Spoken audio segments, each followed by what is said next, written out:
Greetings, fellow investigators, and welcome back to our video podcast, Into the Darkness, where my friends and I play the Call of Cthulhu role-playing game. I'm your host, Thom Raley.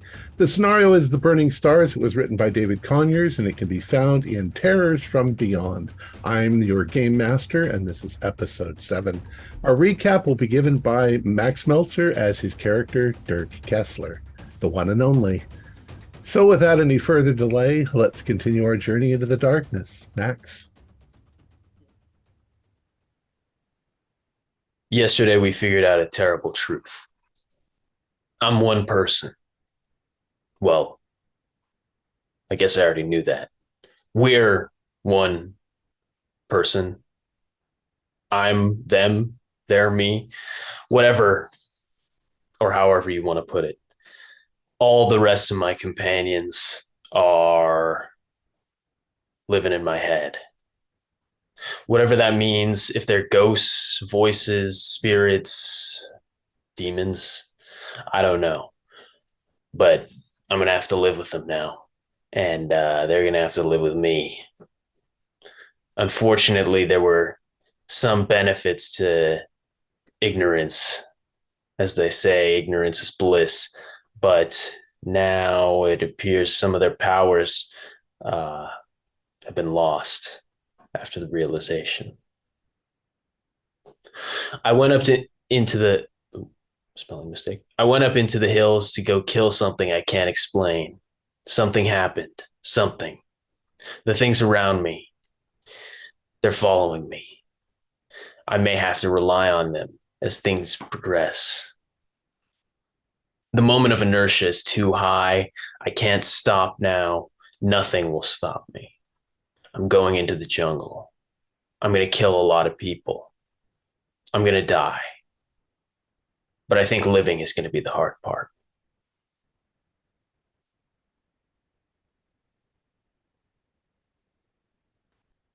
Okay. So, time seems to blow by because you are still reeling from the realization of your situation, as you were just saying. The next day is Fetgeti, and the entire city is partying in the streets. The cemetery is filled with revelers. There are people dressed up as Baron Samedi and his wife, Maman Brigitte. They go to the graves of their ancestors and they light candles on the crosses and around the graves, and they offer up offerings of rum and coffee and things like that, and cigars. So there's quite a lot of cigar smoke, and the smells are strong, and people seem to be in good moods. You realize that there's kind of a bias. The males who are buried, the people pray to Samedi, and the women that are buried, they pray to Brigitte. There's so much going on, and it goes on all day, all night, continues through the wee hours of the morning to the next day. Do you guys want to do anything? Tonight, we're now on the 2nd. Tonight will be the night that you will have your revenge. We got to be at the place by 6 p.m. All right, so how much time do we have before we have to execute our plan? Well, let's say that you have a day and a half, but Okay. we can just say anytime during that if you want to do something. Otherwise, we can just move ahead until you're getting ready to leave to go up the hillside, which you're going to meet Senegal and his men part way up, but it's a good 4 or 5 hours of walking to get up to the star pools, and you want to be there before midnight. So that spell that we learned, the one that can cause like basically cardiac arrest, the death clutch. Yeah, that one, fire god. like, that can be like performed now, but like stored. Yes. Yes. You. It only takes an instant to cast it, but you're going to have to overcome the. It's going to be a power roll against the other guy. Yeah, So yeah. So the whole thing, you just cast it once and it's instantaneous, or we should do it now and have it like stored. No, you have to. You have to be. Do you That's know? that's not We how don't. it We don't works, prepare Sky. our spells. We just when the time comes, we just do it. You have to be within vocalization. You have to be where he can hear you. You have to be that close. You have to see him, and then you can cast a spell and do it. Whether it succeed And or fails, you need to concentrate on it. It doesn't happen instantly. It begins instantly, but it's slowly crushing his heart, and he can't act while you're doing that. Okay, I misunderstood it. I for some reason I thought it was something that you cast, and then it's like activated, and then you like use it later. Okay. no matter if we cast it, succeed or fail, though, I mean, someone has to lose 1d20 sanity. So every attempted casting will have to have a cost. We save this for targets that have to go down. Let's take inventory. What exactly do we have for Dirk to we use? we do have a handgun. Okay, you got a shotgun, right, Dirk? There is, yes. And I made some petroleum bombs. We also bought You the mean shitty rifle. Dirk made some petroleum bombs? Dirk made petroleum bombs. If Thank you you, made Donna. them at all, of course. We do have one long range rifle, though not in the best condition. That does mean that a potential like stealthy approach and getting an ambush by picking a few guys off like 100 yards away before we move in is on the table. So do we know that this King Calico, we don't know any of his habits of movement or anything like that? No. It'd be nice. Only that he'll be there that night, and that he has magic. He can also use this spell against us, which now that we know that we're just one person, that's one heart for him to target. So that's pretty spooky. We have to see him first. So I'd like to propose a test. So Dirk, if you call up room service and have your door slightly ajar so we can exist in that space, we can look to the right, directly right of the door at the stairs and see who's coming up the stairs before you even see them. And we'll describe them for you. Just to see if it works. I mean, if that would make you feel better, I'm pretty much convinced that you guys can see the window. Well, I want to thing. confirm that. Oh yeah, let's do it. Let's do that. That sounds like a good thesis. Well, It's fine. I'll do it. We won't waste time on that. Yes, Yep. It does work. You can see who's coming up. You can relay it to Dirk. Dirk then knows that it's the girl from downstairs, and then she shows up. So we're not just figments of your imagination. We're actually like spirits. Well, Or at the very least, we are supernaturally gifted figments of his imagination. I doubt he's psychic. Oh. you doubt I'm psychic? I can Yeah. read your mind. All right, what am I thinking? whatever he wants, 69. Jesus. Come You don't on. what do you mean you don't believe in? Oh.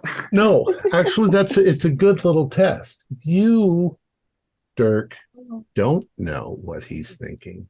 Damn straight. Huh. Well, I'm I find thinking that I'm going to ring this unsurprising, little though. I shit's mean, throat. Dirk didn't know that we were all made up in his head before. Yeah, It would have been pretty wacky if he, from the get-go, was realizing all of our actions in advance. With a little bit of experimentation, I mean, James can tell Donna a number, and Dirk can't guess it. So how are we? I really it would make me feel a lot better if we could figure out a way that we could get this guy a loan. Like if we knew That's not going to be possible. The we're talking about a high level magician that just has connections with a widespread cult. We don't have the time to go like hunting down a random address, and it's also totally possible that a guy like that, he might, I mean, surely he probably has like servants in his house. He's probably just always traveling around with a goon squad. So whether it's him moving around or at this ritual site, there's gonna be other people. But we can use that to our advantage because the more freshly killed corpses, we have the potential to try and control those. So a 1v1 might not actually be ideal to begin with. I have a question, Sean. Do you have any knowledge of explosives? No, unfortunately, Actually, I think wish you I do. did, buddy. No, it's not there. I mean, demolitions is one of those special skills that it's written out in a special section if it's there because it's not normally listed. That's true. I do not have demolitions. I wish I did. Demolitions in the I think- in 1930 is basically light the fuse and throw the stick of dynamite. Yeah, admittedly. So I mean, there's possibilities of using the skill to make like time charges and stuff, but that's beyond.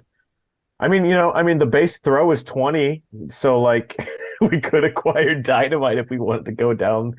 That might not even be the worst idea to have a couple sticks on hand if there's just like a moment of just like desperation where we're just fucked, like our heart is being burned and Well, you also begin to realize that Dirk's going to have to carry all this stuff. And if he's carrying four That's guns true. and all of this and trying to walk along, everybody's going to stare at him. That's true. That is It's true. entirely true. Well, the handgun can be concealed, so that's just a given. I guess If you from carry there- like 4 handguns, Hey, I you never thought have of to Nick- reload. We only actually have one right now. If he Mm. wants to get more handguns, he has to go back to the iron market. And that's not an easy place to be able to get the best of weaponry, ghostly looks at the shitty rifle. Hey, I just thought of an experiment. Yeah, let's hear it. I mean, Sean keeps talking about our heart. If he has a hold of our heart, what will we do? But I don't know if Dirk feels pain, if we'll feel it at all. What happens if he dies? I don't like this experiment already. we don't want him to die. Well, I'm glad you cannot physically interact with me, Donna. It'd be real simple, Dirk. It'd be real simple. Just find a needle. Creep. You creep. I or a wonder if I knife or a die. gun. I wonder if I die, if you guys will all still be living in my brain and you'll just have to live around my corpse forever. Yeah, we could take turns reanimating it. I really, really hope that I don't have to spend eternity with your rotting corpse in a coffin. Oh, Well, let's try to think positive, folks. yeah, let's do that. The I'm positive, trying to think positively, James. I want to know that when Dirk is tortured to death, that I'm not going to feel a thing. Look, Dirk's not going to fail because we're not going to let that happen. You're right, boss. We can't let it happen. I'm Because it's sure not that's the just- same it's attitude you not had just- that got you killed the first time, James. Well, fuck off, you nasty woman. Hey, don't talk to my daughter like that.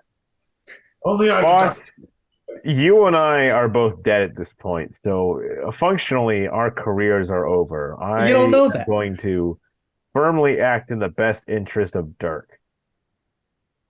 So over the course of the time that you've got left, you might do some experiments. You don't ever get any, thanks to Donna's philosophy, you can't quite get any definitive answers as to the nature of yours existence.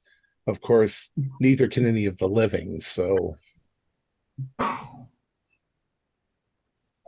so is there anything you want to do before you head out? Do you want to wander around in the dark looking at the festivities, or That's up to Dirk, really. Dirk want to get a stiff drink or something before? No, best not to. Enjoy some good Haitian cooking around noon on the second to have Because an excellent, teetotaler. potentially Dirk still needs last meal. nutrition. Do we feel when he eats food? No, you Do don't we feel when he what gets drunk? feels. Yeah, okay. If in our current state of awareness, if we try to eat one of these, do we feel the sensation? We can't touch anything. You can't touch Sean. it. You can't pick anything up. How are you supposed to eat anything? Damn it! Well, actually, if we lick some back food, when I can we was back taste when it? I when I was ignorant, I could experience this. You cannot seem to affect the atomic structure of anything in any way. Ignorance is bliss, isn't it? Which actually brings you to a couple of little moments of horror. You certainly would not want to walk barefoot on the grass. You might as well be walking on needles. Yeah, that would be a pleasant experience. Well, we've all got shoes on. But Yeah, with the shoes, you're fine. We could walk on water. They'll write a book about us. Might be able to walk on water. Yeah, but that means we can't go down. Wouldn't that be We something? can't swim. Oh, what a pity. We can't I quite swim. like swimming.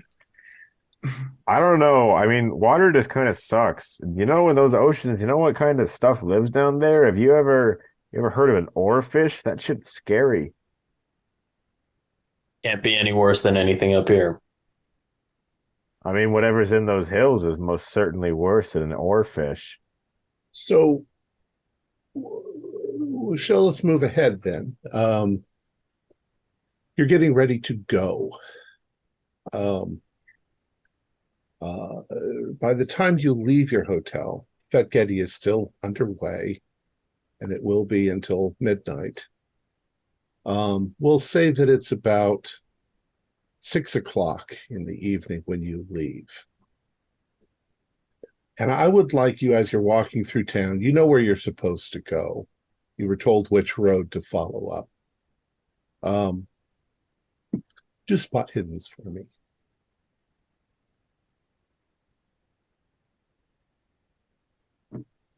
I passed.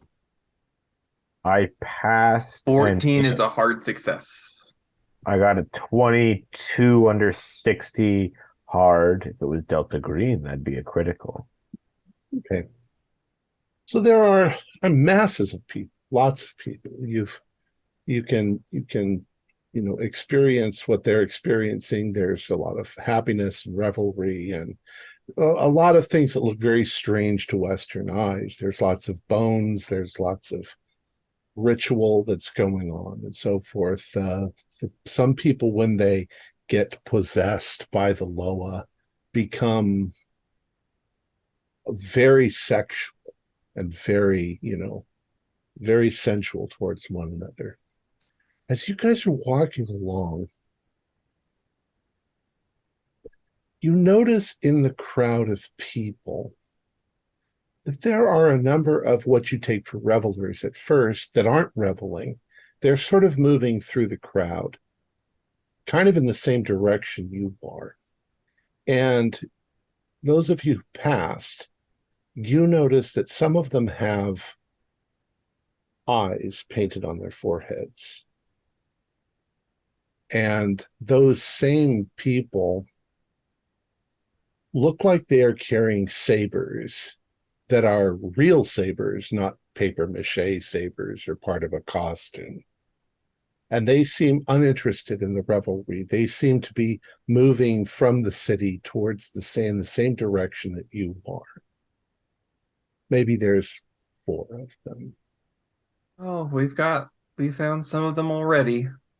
Watch your 6, Dirk. We got bogeys on us. If you can get them alone, we got- could try and reanimate one of them. That's true. There are people everywhere. We just got to get one of them alone once they get starting to. There's such approach the an hills. irony with that, isn't there? Getting them alone. Who got the Oh, best to be roll? alone. What's an irony? Donna and I both got I got a hard hard. success. Oh, so we got a hard. Um, as you are moving along and keeping an eye on them, one of them turns in your direction. And Dirk, are you going to do anything to avoid that look as he turns? Yeah, I'll probably like pull my hat down, but I don't know if it's gonna help. Okay. You pull your hat down. There are white people in amongst the crowd as well. There are Europeans Okay. that take part in this. Are the cultists are all black though? Yes. Okay. At least these are.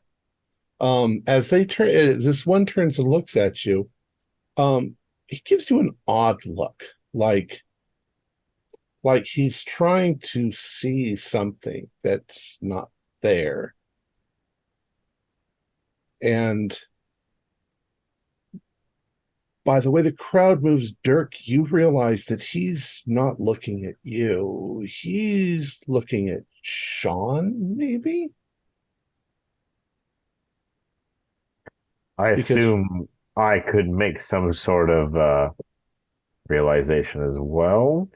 Yeah. It seems like he's looking, right at me when I'm looking at him. It's kind of like, shit, Dirk, I think he can see us.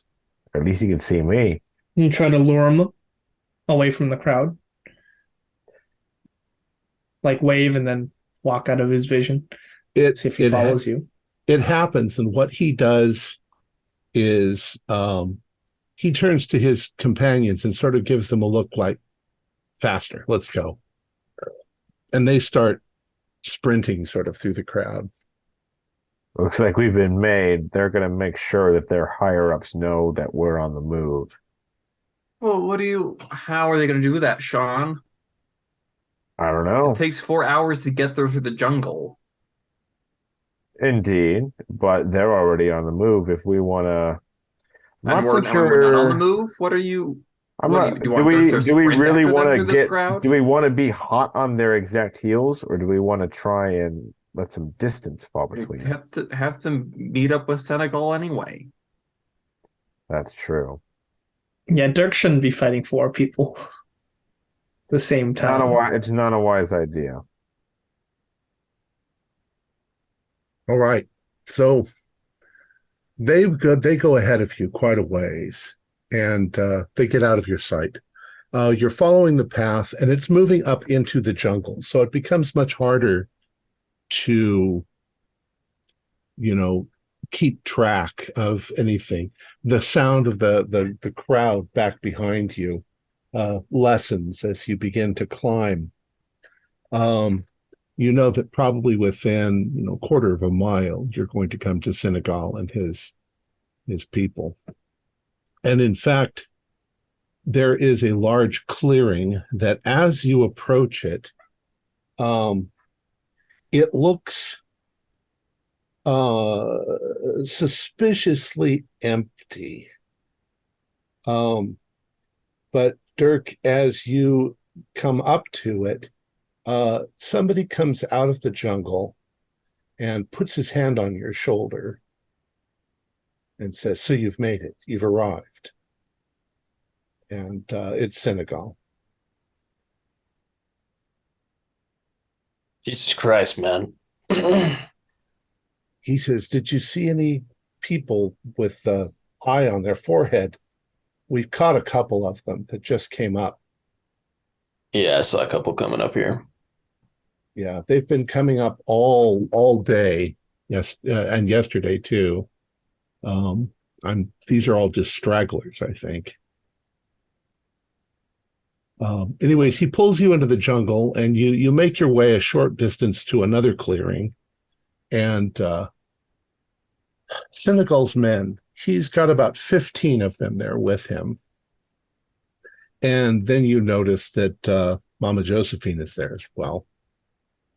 And they say, "All right, we've been thinking about this. We've seen a lot of cultists going up over the last couple of days. I think I told you I was going to send you 2 men. I think I'm going to send you these 15 men to accompany you. We brought weapons. We brought explosives, dynamite in satchels. They're not going to follow you all the way, but we're going to give you this. And he hands you a flare gun.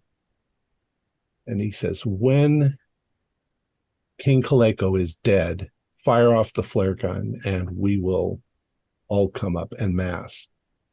I haven't been able to recover any of the Sterling guns from Labadee Imports because the O&I are all over the place.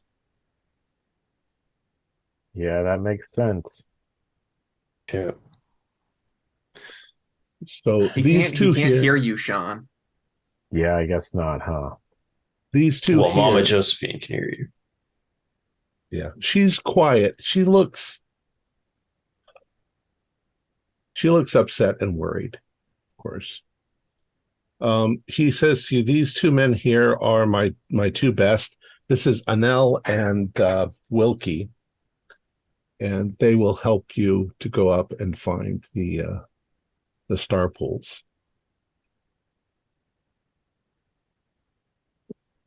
So, you ready? Do you still have one of those cultists? Yes. You didn't feed him to the crocodile, did you? No, we've got him over here. He walks you over, and they've got him tied up on the ground. The cultist, like the other cultists, is pretty much, just wearing a loincloth and has that thing on his forehead. It's got other paint marks on his body too. And he's wearing a necklace that looks like it's made from obsidian. Not similar to the one around your neck, except that it's obviously not. The edge of it is sharpened, but it's not the same shape or the same color as the one that you're wearing. When you approach, he looks at you with pretty much contempt, but you also notice him glancing around at nothing except that he's glancing at Donna, Amy, James, Guy, and Sean. Looks like they've got their third eye opened.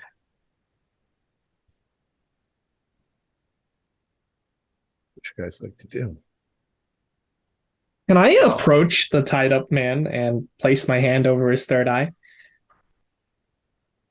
When you approach him, he's flinching back from you as you come forward. You can touch him, and he reacts to your touch. Okay. Well, looky here. So I can he's movable. I can move him. No, but he's not more like metal. He's pulling away because he's afraid that you're going to be able to touch him. Whether he feels you touching him or not, you don't know. So if I wrap my hands around his throat. You want to try that? Yes.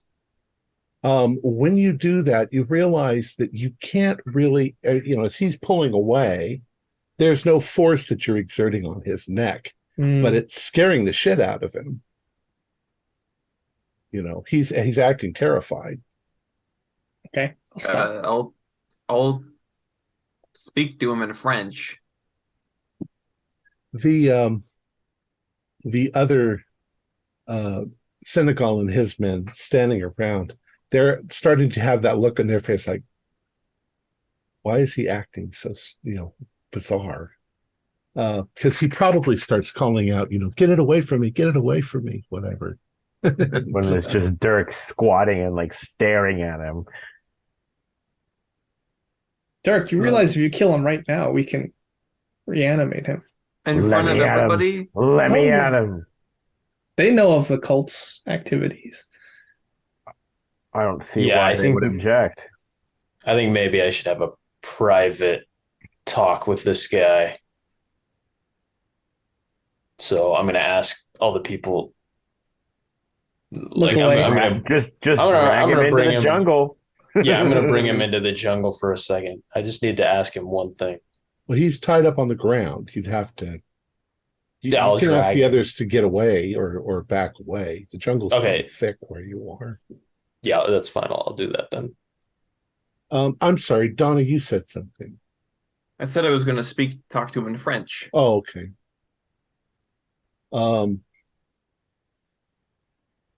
If you speak to him in French, he seems to be able to hear you speaking, but maybe he can't hear what you're saying. It's vague. It seems vague. He's acting like it's vague. As everybody's getting away and they're leaving Dirk there with him alone, the man on the ground is becoming very agitated and frightened. Do it. Put him out of his misery.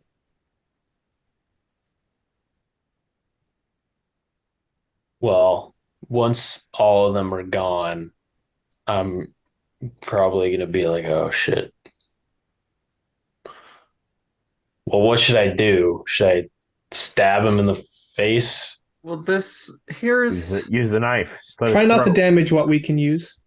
Yeah, I mean, right? that's the whole bot. I mean, you're going to possess a body that's bleeding out, and how do you possess a corpse? We can only I think possess that's a the. corpse. I think the point is that we can only possess the dead Probably a knife to the heart. or to the jugular. No, then we wouldn't be able to talk. Hopefully that doesn't. I find this. I don't know. entire I mean, we don't premise, have organs to speak with right now, and yet we're communicating, and we don't really know how that works. Yeah. I mean, the best way to do it would be for me to strangle him, but that's kind of gross. It's not quick either. Yeah. Oh, it's up to you, Dirk. Well, wow, Now- that's brutal. This is some brutal shit. Do It's an only gonna get intelligence worse. roll, Dirk. Okay.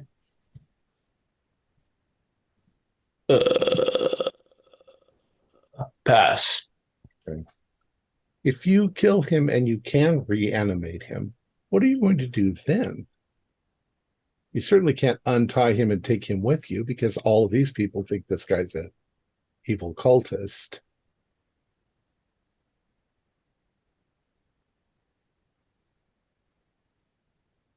I mean, they're all gone. Maybe he can just. Well, then they would think I untied him. That you untied him, right? Yeah. Yeah, you're not going to get very far. Yeah, but like once we're in the body, we don't even know if we can leave the body, but we have to try. That's true. too.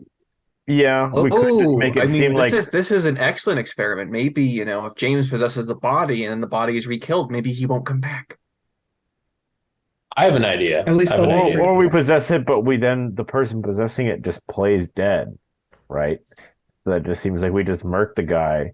And maybe it's entirely possible then like, oh, we dispose of the body, but the body creeps forward. Oh, and follows us. I think it's best to wait, Sean. Or we could possess him and then say like we needed to bring him on for. I mean that might not work, but we could say we need to bring him for some reason. No, I say this is an excellent opportunity for James to finally try to learn some patience. Maybe he can't get everything that he wants right when he wants it. I mean, then I would say because we're gonna have to do two things at once eventually. I'm gonna have to stop King Kaleko's heart, and someone's gonna have to snipe him at the same time. It's gonna be Sean probably. So sort of I feel my uh, as though tonight we'll have no shortage of corpses. I mean, yes, you could wait for one of the 15 men assigned under you to die. oh boy. I wonder if your corpses are still there. Get back in the old machine. I think they need to be That's reset. funny. I mean, Dirk. I'm only your vague recollections of who Donna was. I was never in that body, so to speak. That Donna's gone. Forever. Kaleko comes back, and I'm not Kaleko. Senegal comes back and says, "Is everything okay? You're gonna need to get going soon. We can take care of this guy for you." He's right. We should move. You should Yeah. ask him, like, if you could just kill him and reanimate him. What would he think? That'd be funny. He would. What I would don't think he he would think? approve. I don't think he would approve. You're probably right. Was it at one point Sean was saying about we shouldn't make Dirk talking to himself in public? Wait, when we talk, does he talk? Or is it all We're in not his so head? sure about that. His mouth. No, isn't but I was moving, talking. But he is responding to you. When he replies to us. Oh, He's okay. Speaking out loud. Senegal knows you're nuts. He's already seen you in action. How's the wound on your fingers? He says. Well, You can see. I mean, black let me. scales.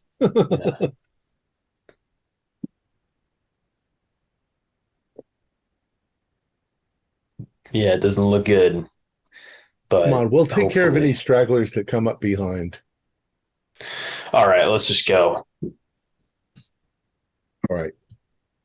So the two men that he assigned to you, Anel and Wilkie, they sort of lead the other men. You're with them. So you and those two, and then the 15 men are following behind you. And of course, the other characters are with you too, but nobody can see them. You start moving up into the jungle. It gets thicker. You're still kind of on a path. And after a while, after a couple of hours, I would like you to once again do spot hidden rolls.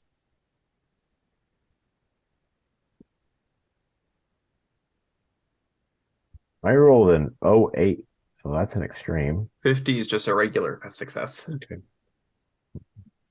So with regular success, you start to notice something about the quality of the air. As you're going up, the jungle is thick, but you can see the sky, the nighttime sky now. And it's very dark, except the stars in the sky are very, very clear. There's almost no light in the jungle. Even the light from the men, is minimal. And Sean, as you're looking at the sky, you think you can see things in the darkness moving around, occasionally blocking out the starlight.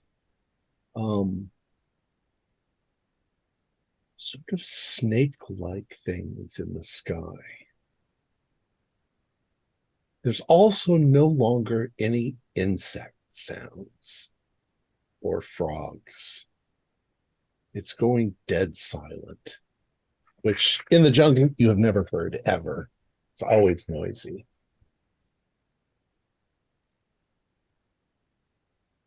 I don't like this.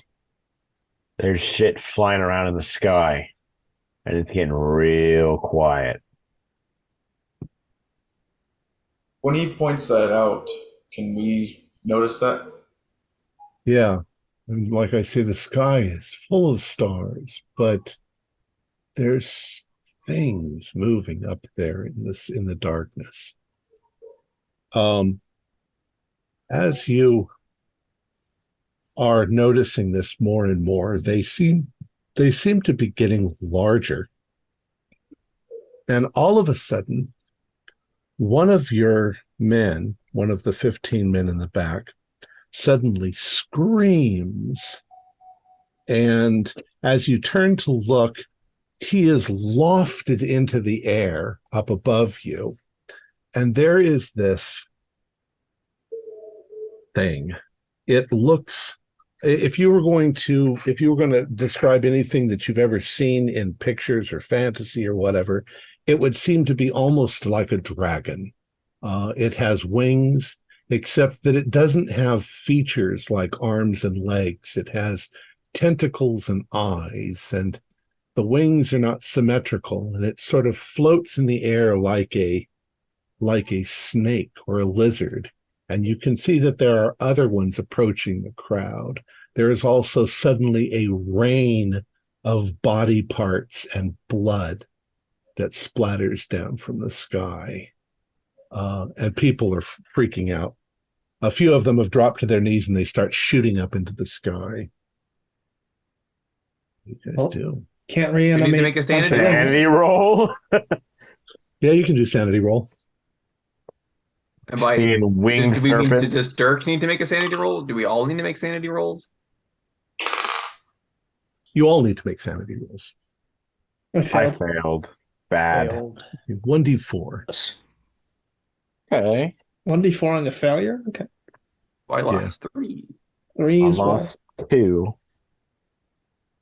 That brings me down to 47. And if you pass, then just take 1. Dirk, what do you do? I'm looking for any more whole bodies, What do you mean? like bodies that haven't been ripped apart. Habitable corpses. You are under attack from gigantic snake things in the sky. And they are killing the men left and right. Oh, I guess I was just assuming that I was immune. If they're giving me a dirty look, I'm gonna probably start running in the direction that I think is the right direction. Dirk, you're just gonna 'Cause- leave them? No, Yeah. we need their bodies. No, I'm running. I don't want to. While you're trying to You run. don't know where you're let's going, te- Dirk. Let's test If something. they all While die, you're- we'll be lost in this jungle forever until you turn. Probably approximately this way. Are you running up the hill or down the hill? Well, Sticking burn out. those creatures. Use the spell. I think I'm gonna go up the hill, just like the direction we were going. Yeah, you can use the spell. See if they have hearts.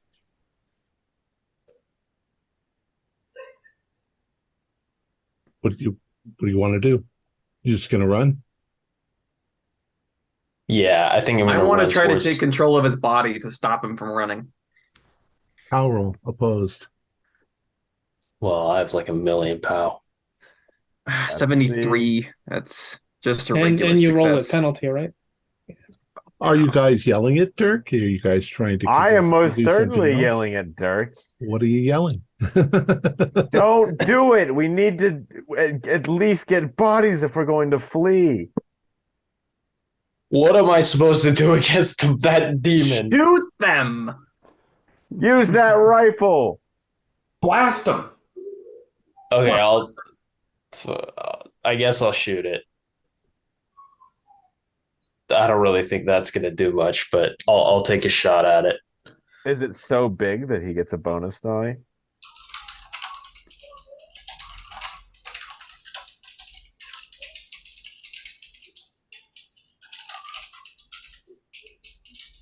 No, you have the stone. Tell him what to do, Dirk.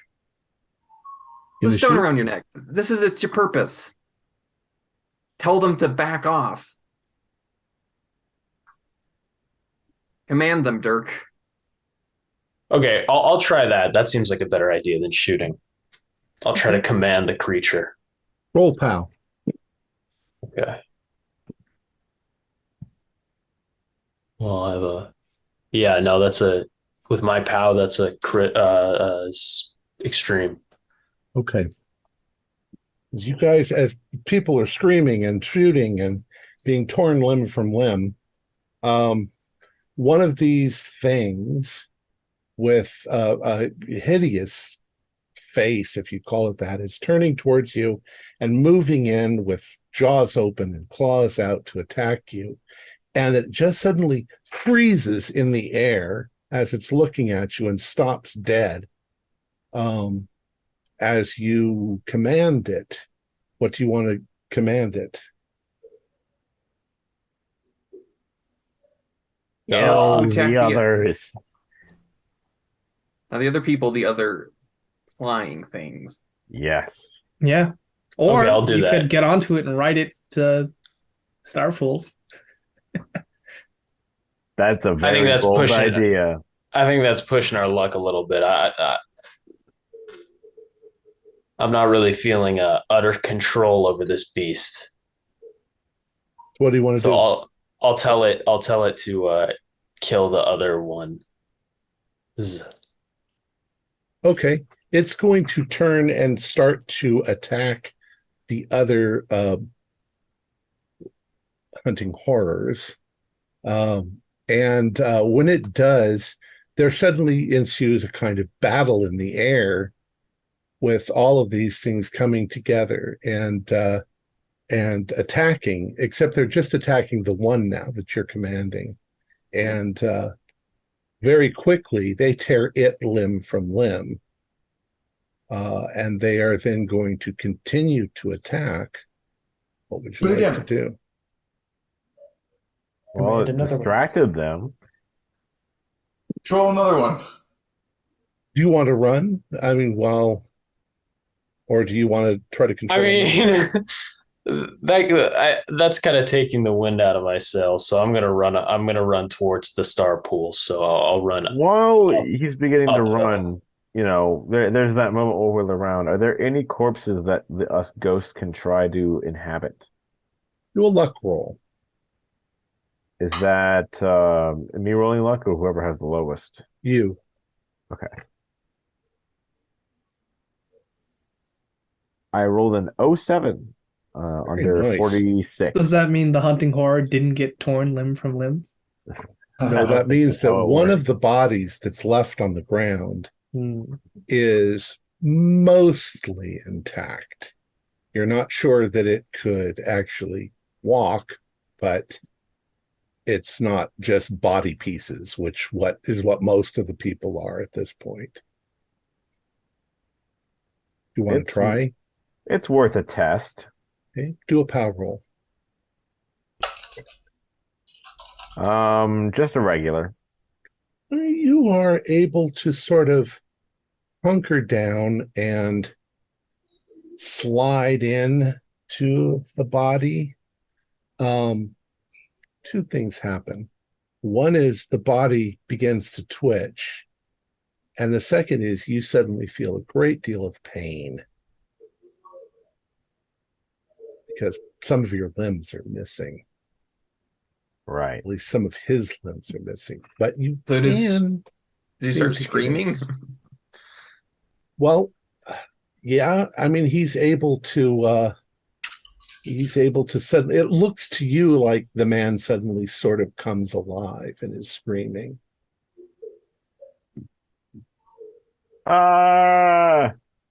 Do you want Well, to if stay in that's there, the- or do you want to get out? Obviously I can't really move that much, but so let me see. Can I just slip out? Yes, you can. Okay. All right, good news, guys. We're not bound to whatever body we try and possess, but that is not a suitable vessel. So the attack is going to continue on these things. Dirk, you are running. You find that in the tree line, right where you run to, Wilkie is there, taking cover, and he's shooting up at the sky. What are the rest of you doing? If he gets out of your sight, of course, you're suddenly rubber banded to where he is. Dirk, control another one. That seemed pretty easy for you to do. Yeah. Do it till they're all gone. I mean, Can you do it from a long distance? I think we kind of need line of sight, and I'm probably out of line of sight by now. because I'm just running. I'm gonna yell at Wilkie to basically give it up. It's not working. Follow me. Do you know where you're going, Dirk? Yeah, uphill. Oh, yes. The what? The one hill in You Port-au-Prince? need Wilkie, Dirk, unless you want to wander around this jungle forever. That's the plan. So I'm gonna To wander yell around at the him. jungle forever. No. Don't So, mess this up, kid. so Dirk, do an intelligence roll. Okay. Wilkie's crazy. Well, apparently I don't know that. 99. Okay. You can hear the dying screams of the soldiers as they are torn limb from limb. But you're going to go with Wilkie and your companions into the jungle. All right. Go on a little bit farther. Now, how are you all? What are you all going to do? What are you? How are you moving through the jungle? Well, Oh, Donna's given up on walking. Yeah, I'm being rubber banded. So as long as we have line of sight I as far am going to do my best to, despite me being a ghost, knowing that some of these guys can see me, I still want to move quickly, but I want to stay low to the ground and try and stay out of sight best I can.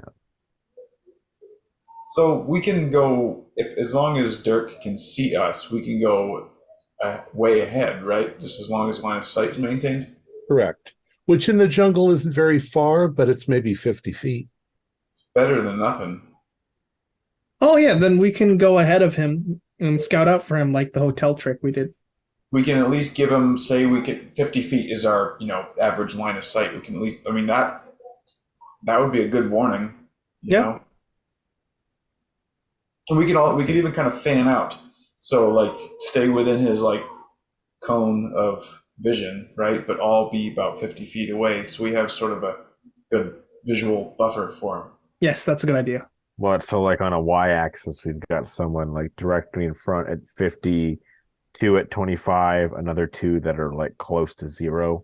Well, there is a problem. And the problem is that the path is the path, the jungle is the jungle, and it's just as hard for you guys to move through the jungle itself, than it would be as if you were climbing over rocks. You can do it, but it's faster on the path. It would be nice if we could like clip through things. Right. No, we don't have no clip enabled, unfortunately. So who is the farthest? Who is the farthest forward? So I think I would have probably run as far as I can up and maintain vision. Okay. You start walking farther on. You're not sure whether those things in the sky are not pursuing you, but the jungle is very thick. There's no clearing where you are, so you're probably hidden inside the jungle until you come to another clearing. Dan, Guy, do a dex roll for me. All right, I rolled a 7, so that's an extreme. Okay. You step forward along the path, about 50 feet ahead of Dirk, and as you step forward, you suddenly notice that there are 2 cultists, one on either side, hiding behind a tree with very large machete-like sabers in their hand, getting ready to strike Dirk possibly when he comes through the All right, jungle. I do an about face and I come running back. You can yell and nobody can hear you except Dirk. Dirk, stop! Stop! All right, there's 2 assholes up here that are going to murk you if you go any farther. Wilkie says, "Did you see something, Dirk?"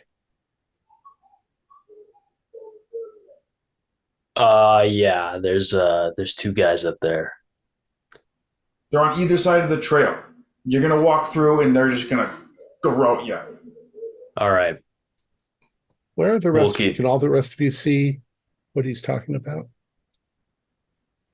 And as I said, Donna has given up on walking, so I'm not very far from Dirk.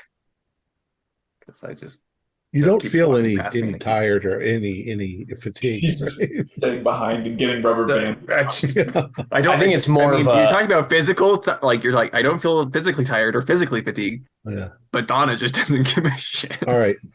How about the rest of you? I'm gonna be with Guy. Okay. I'm Sure. staying near the boss. Okay. I kind of would be like halfway. Okay. So as you, what are you going to do then, Dirk? Well, I'm going to tell Wilkie. So we need to take these guys out quietly and with as little damage to them as possible. So, do you think you could get behind one of them and strangle him? I'm gonna No, go just- up to the guys so I can see Dirk. I'm gonna just like very theatrically. So you're right near the two guys. They can't see me, right? If you are right there, one of them who's standing on the left-hand side is there. He suddenly moves his head side to side and looks, and it becomes obvious that he suddenly can see you there. And what he does is he jumps out with his machete and brings it down through your shoulder and out your hip, and nothing at all happens to you. It's like it passes through you like a ghost. Ha, punk. But he's standing in the So he's out of cover. Fire. he's out of cover. Get him, Dirk. Shoot him. Bang! We'll distract the other ones. I'm charging You have a charging gun. in. You have a gun. I don't want to mess with No. your future They body. already know you're here, Dirk. Yeah, I'm gonna make Dirk, like, Dirk, it's worth taking the shot, buddy. One good machete to your limb. It's not worth risking melee combat. For the other one, I'm Kill just him. gonna like cover his eyes. You're going to go up to the other one? Yeah, and cover his eyes. He doesn't seem to see you. He's extremely confused why the other Oh. guy just jumped out. And he doesn't have an eye on his forehead. He Or doesn't. oh, The so guy that's who why. saw did have an eye on his forehead. Their third eyes are open. When the other guy with the saber has flattened himself against the tree, the guy with the saber is swinging it at Guy. And as he's moving towards Guy, swinging it, he's getting closer and closer to his buddy at the other tree. all right, I'm gonna continue to engage this guy. I don't want to blow the illusion, like have him realize, hey, this isn't working. So I'm gonna pretend to be like dodging and getting missed. Because I want to keep him on me so that Dirk can just, Make him hit the other guy. yeah, I'm gonna try to lead him to his buddy there, juking out of the way. Okay. So as he's looking at you, he doesn't seem to really be able to see through you to the target that you're leading him towards. So his buddy sort of flinches, like, what the hell are you doing? And he brings that saber down on his friend behind the tree and cuts him right through the neck and onto the, down to his shoulder, killing him. So you guys are from some of your perspective, it looks like the one guy is just attacking his friend and killing the other cultist, and now he's there. He's still wildly swinging at Guy. All right, Dirk, shoot this idiot. Guy, bring him down the path so he gets a clear shot. All right, Dirk, I'm bringing. Come on, buddy. And James, you're kind of behind the guy. You can't affect him, but you can block his eyes if you try to do that. He's being predictable right now. If I block his eyes, he won't be. So So it's pandemonium up ahead of you. What do you want to do, Dirk? Wilkie will just shoot him. No, I'm gonna tell Wilkie, don't shoot. Don't shoot. Come with me. What? We want him undamaged. How do you Trust me. kill someone without damaging him, buddy? Just shoot him. It's not worth the risk. I'm not You gonna have shoot to him. damage him until he's dead. Just get him in the heart. So I'm gonna go up to him with Wilkie, and I'm gonna say we're gonna have to tackle him. Okay, so I'm gonna try to tackle him. He is swinging a saber.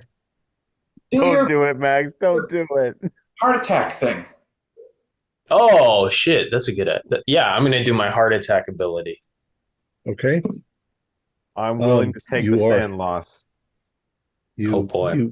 There's something that you say out loud that, as you point at him to it. Do a willpower roll. 16 out of 150, so I think that's also an extreme. The guy drops the saber, screams, and then just drops to the ground. He writhes in agony for a few moments, but he can't act anymore. And after a couple of seconds, he stops moving. Here, Sean, you can be And that Wilkie guy. looks at you and he's like, "What happened? How did you do that?" Wait till what he does next.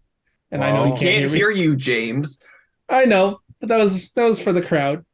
Wilkie, I'm gonna have to ask you to have an open mind, okay?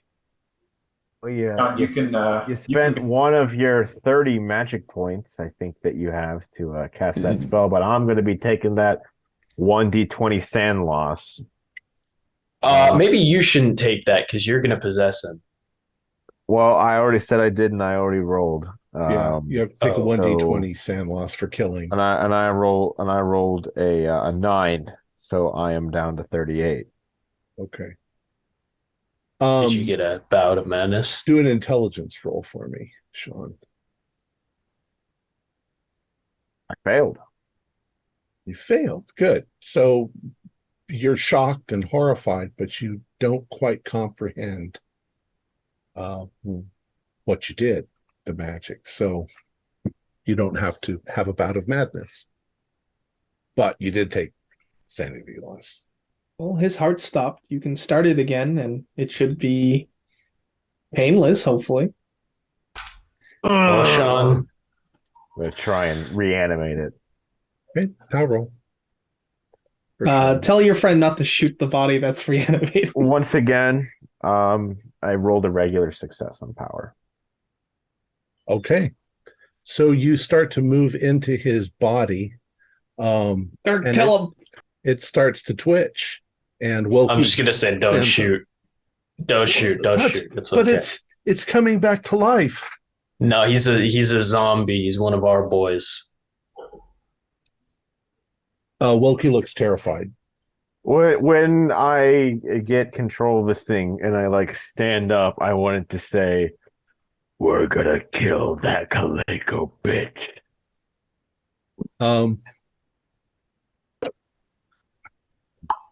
Yeah. Wilkie turns around and just runs for his life down the hill. Uh-oh. Well, I can't say I blame him. I hope we can find a way from here. Can Sean see us while he's in the body? Can he see and hear us? Yes, Sean cannot see. Well, he's got the third eye on his forehead. No, that doesn't Does that necessarily mean work in anything. death? You can see them kind of as shades in the air, but you can't hear them talking in the body. I don't think Sean can hear us. Hmm. How is he supposed to parrot everything you say, James, now that he can't hear you? How will he know how to be near you? Well, sometimes freedom can be frightening when you've never felt it. I shuffle towards Dirk's flank. Okay. I Can hold out carry my things. Well, I there's hold another out body. my hands. I'm gonna take the rifle out. Yeah, I'll take the rifle out of the bag and just give it to him and be like, oh. It's the shitty rifle, right? Well, it's the only rifle. Well, I mean, technically, a shotgun is a rifle. Actually, we can get technically, a behind. shotgun is not a rifle because it doesn't have a rifled barrel, Sean. You know what? We're under a lot of stress right now, so call it a mulligan. All right, is anyone going to take the other body? Leave it to men to just. The other body has almost its complete head severed off. Unlucky. Yeah, I mean, that doesn't seem pleasant. So you gather yourself together. You realize that Sean can now at least help carry some of the weapons. You also come to the realization that you had tons of explosives, but you left them all back in that clearing with the previous dead bodies. Maybe you could go back and use them some other time, but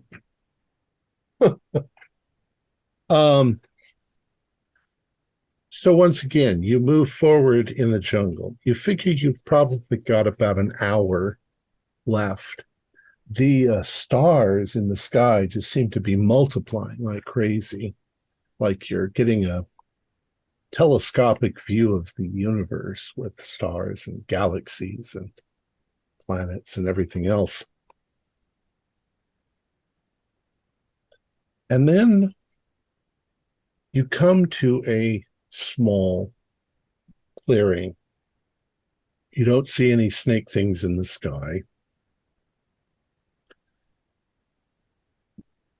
But you all have a very disturbing sort of feeling as you're entering this clearing, like maybe you've been here before.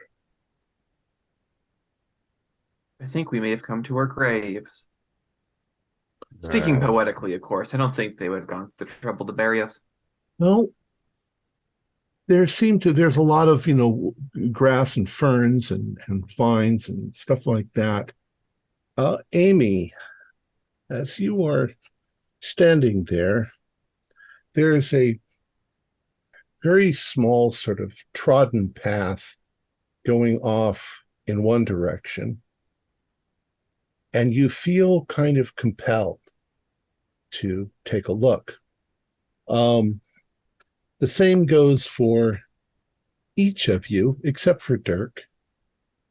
You find a path in the grass leading off in slightly different directions, and you begin to follow them, not getting out of Dirk's range of vision, but something seems more and more familiar as you are walking them. And something in your mind is like there's pieces of missing information that seem to be filling your brain, your invisible brains. Amy, do a spot hidden for me. Oh, 8. So as you step forward, you realize that the grass is a different color. There's something like paint or blood that's been splattered all over the grass around you. You look around and you realize that there is a pile of looks like clothing and meat, and you realize that it's the dress that you are currently wearing as you come up to it. There is also a rolled up copy of the New York Riposte lying in the grass, covered in blood.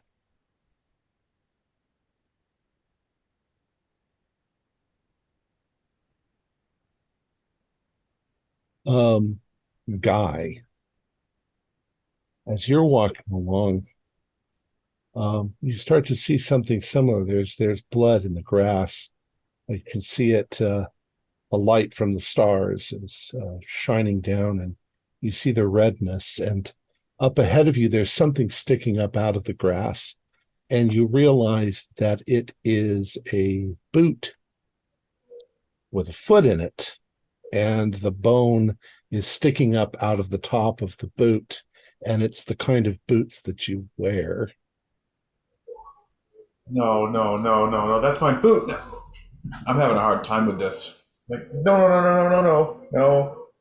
You hold the sides of your head and you take a step back and look up and realize that there is the remnants of a body in the tree up above you that looks like it's just been flung up there into the tree. Is it? Donna, well, yes, you're pretty sure it's you. Donna, there lying in the grass is obviously a body. And there are some scraps of cloth that match the kind of things that you wear, but something has happened to this body. It has been splashed or doused in some sort of black goop that has literally melted most of your body into the ground. You're just sort of a body-shaped glob. The bits and pieces of flesh that are there have black welts and sores all over them. And you've kind of been melted into the ground. You can all do sanity rolls, by the way. Sean, your path leads into another little small clearing. We'll get to sanity amounts in a second. Sean, your path leads into a little small clearing. And across from you, there is a person dressed in your clothes, and he is sitting on the ground with his back up against a tree, a gun in his hand, and there is very little left of his head. The gun still clutched in his hand. It looks like a suicide. Damn it. I went out like that. That's fucked. And James,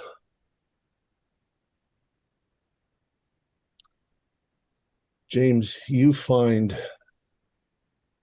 tree limbs that have been it's almost as if you have been impaled on tree limbs, the body that's there. But your arms and your legs and your head have been torn almost off. They're hanging by just sinews. And there are huge lacerations across your body, as if something was trying to cut you in half. And everybody, how did you do on your I failed. I failed. entities? I didn't take my suicide very well. I passed. If you passed 1d4, if you failed 1d12. Oh I shit! only lost 12. 1 point. And Dirk, you're the Spicy. only person that didn't die, so I lost 6, so I'm gonna roll Yeah, but- intelligence. Christ, I lost 7. I understand. I get why Oh, I you're killed myself. you're indefinitely insane But now. do I assume. I yeah. Long ago was I definitely insane. my Oh, chart okay. my chart has disappeared. Do a 1d8 if you got an indefinite insanity. 7. I'm definitely indefinitely insane. But at least if there's any end rolls involved, I rolled a 99. Did you roll a 1d8 or did you understand? I lost 7 points of sanity, but I rolled a 99 on my int. So you failed. I mean, Okay. indefinite I insanity. It makes it Yeah. so from now, anytime I lose more sanity, Yeah. I'll instantly go crazy. Sean is trying very hard to pull it together. James, 1D. Oh, you said a 7. Mhm. 7. Yes.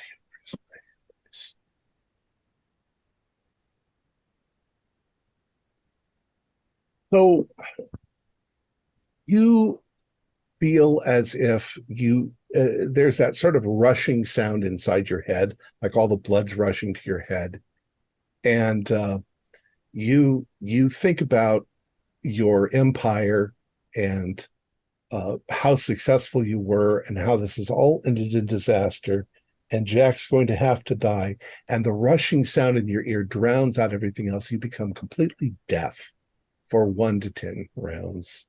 All right, I'm gonna spend all that time screaming at the top of my lungs. Okay. And The only anger. ones that can hear you are the rest of you and Dirk. Sean can't hear you. I think I'm just, well, James is obviously can't cope with what I've always been saying this whole time. I'll just go and I'll kind of stroke. I mean, I know I can't really touch it, but stroke Donna's dead body Yeah. and just be So- like, she must have suffered so much before she went. Yeah. It's like she was melted by something.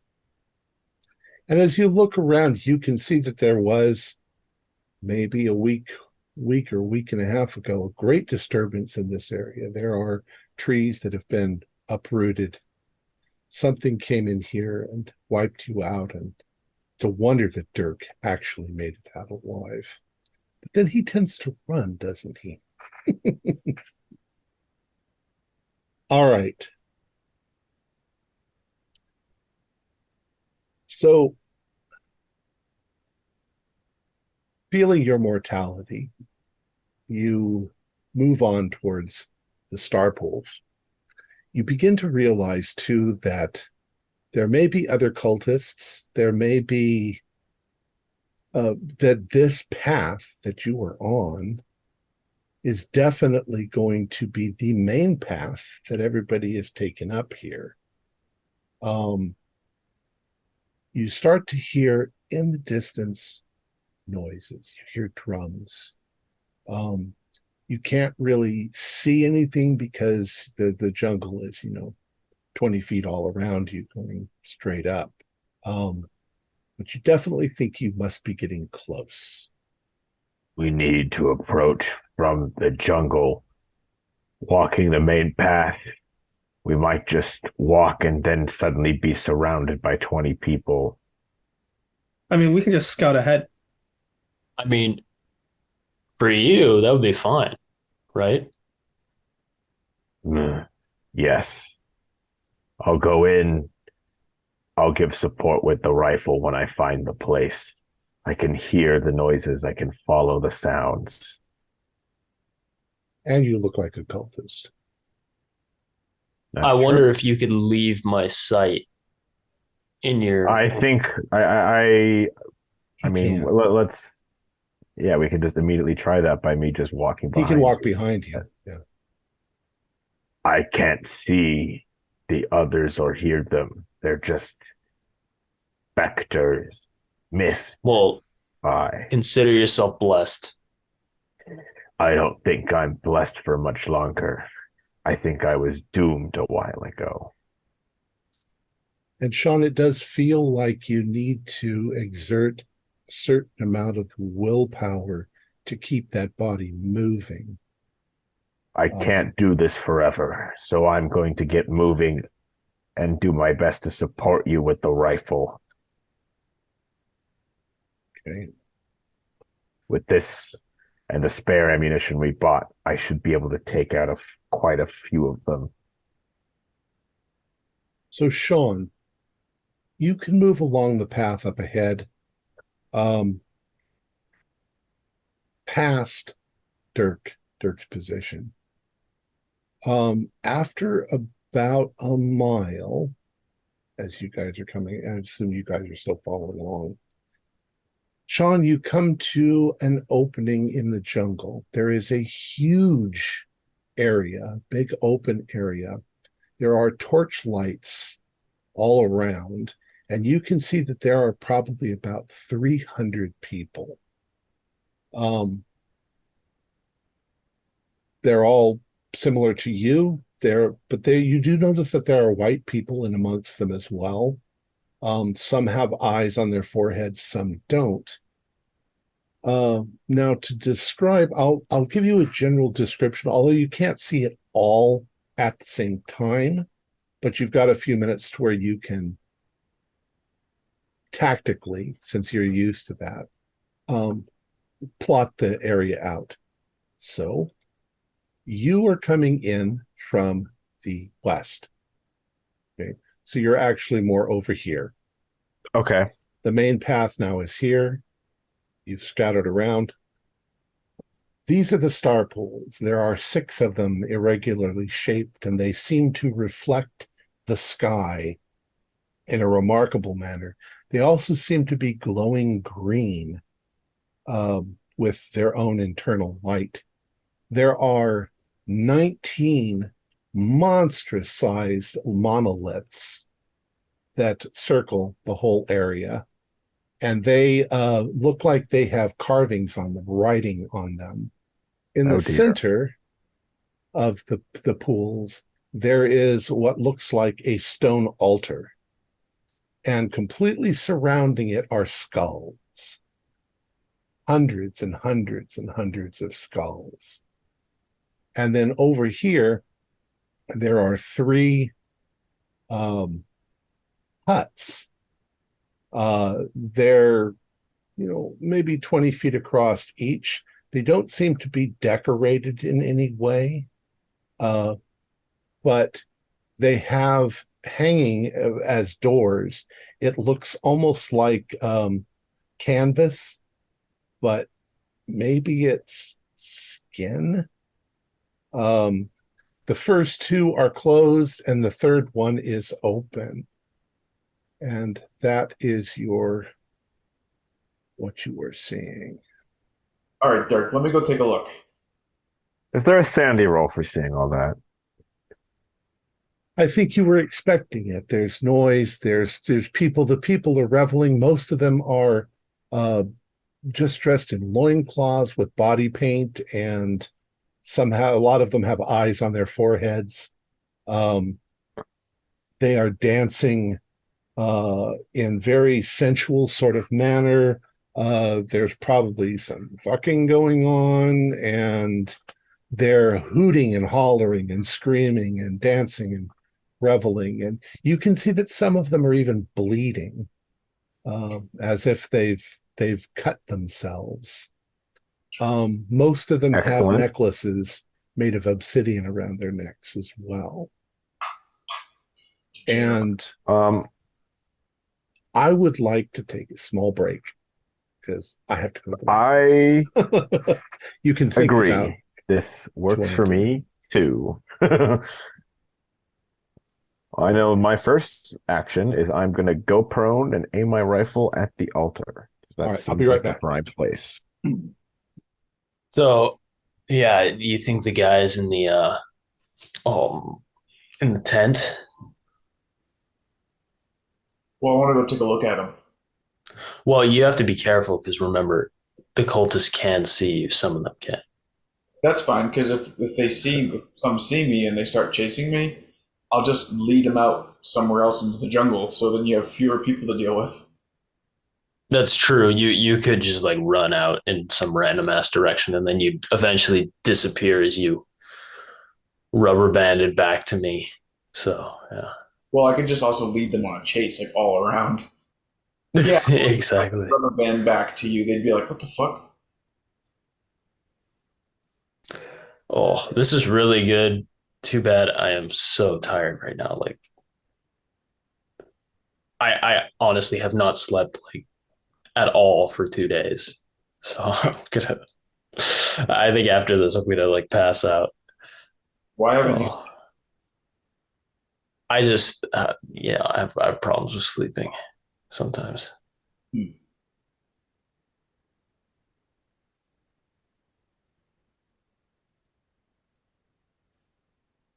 Something that helps you sleep pretty well is if you get like a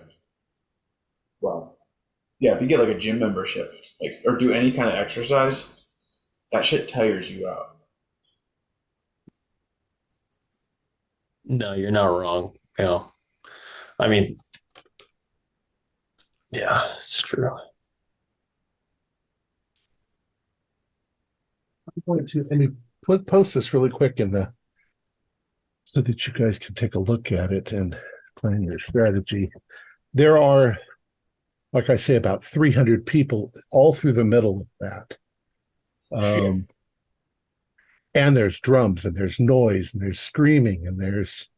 Can we tell if any of them, or all of them, or none of them have those eyes on their forehead? Because there are some that have eyes on their forehead. Yes. Okay. Because I was thinking I could just run up into the middle of them, and the ones that see me. Yeah, I was listening. I could hear you when you were talking. I got it. Yeah, distraction might help if you can distract them from what they're doing. Yeah, I think that like we don't want to pop our ambush until as they said, until the height of the ritual. So perhaps if one of you guys with good stealth could find a way to avoid the third eye cultists, you could take a peep in some of those tents. Oh wait, Sean took his body. Oh, did he freeze? No, who? I'm confused. So whose body did Sean take? His own? He took the cultist.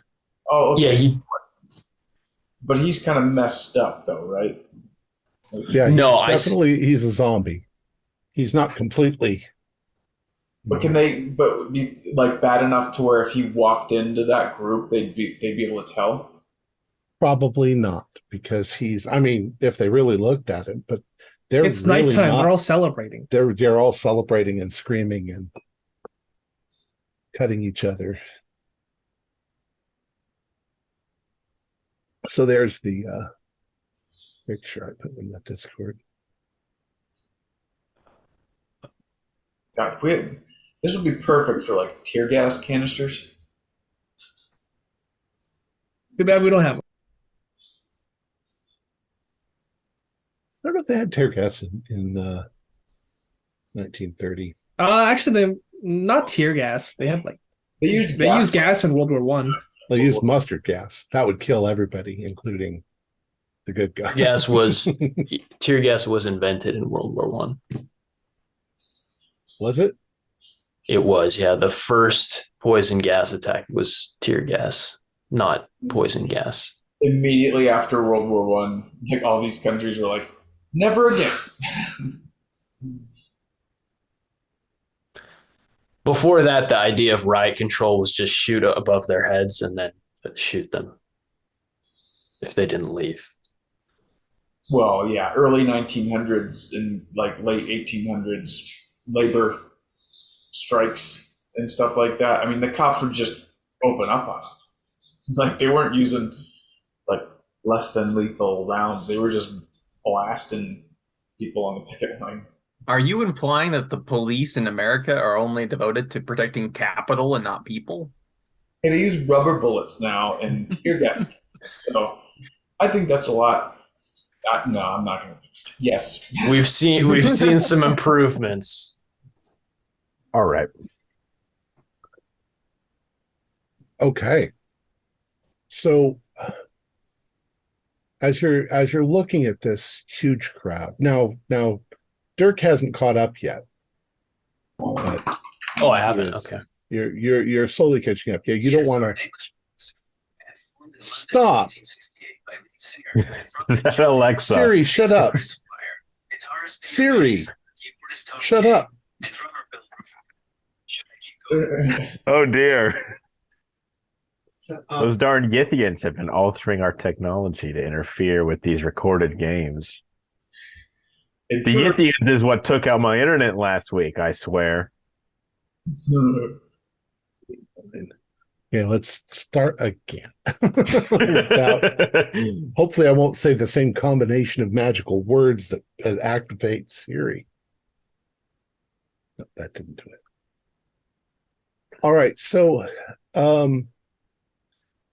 as Dirk is catching up and you guys have circumnavigated a little bit, you are on the western edge of the clearing. Sean, you said something about getting down to get line of sight for the altar. It's kind of hard to do. There's a lot of people in. Oh dear, do I even have any points in climb? I do. Could I try and climb a tree to get a better vantage point? Yeah, you could try that. Now you are about 300 feet away. Yeah. The clearing's about 2 football fields across. We didn't establish exactly what kind of rifle this was, but I do know off the top of my head, like an average, like Lee Einfeld has 110 yards of range. Right. So I guess I'm gonna roll climb. Okay. I rolled an 04 under 60. Okay. There's a lot of vines. There's a lot of growth. There's a lot of branches. Yeah, you managed to work your way up into a tree. Dirk and the others, you guys have kind of caught up and you can see what you're facing. There are hundreds of people, mostly naked though, so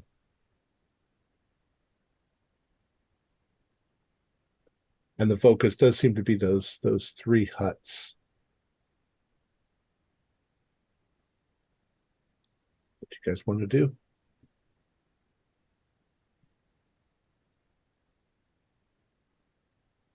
Nothing.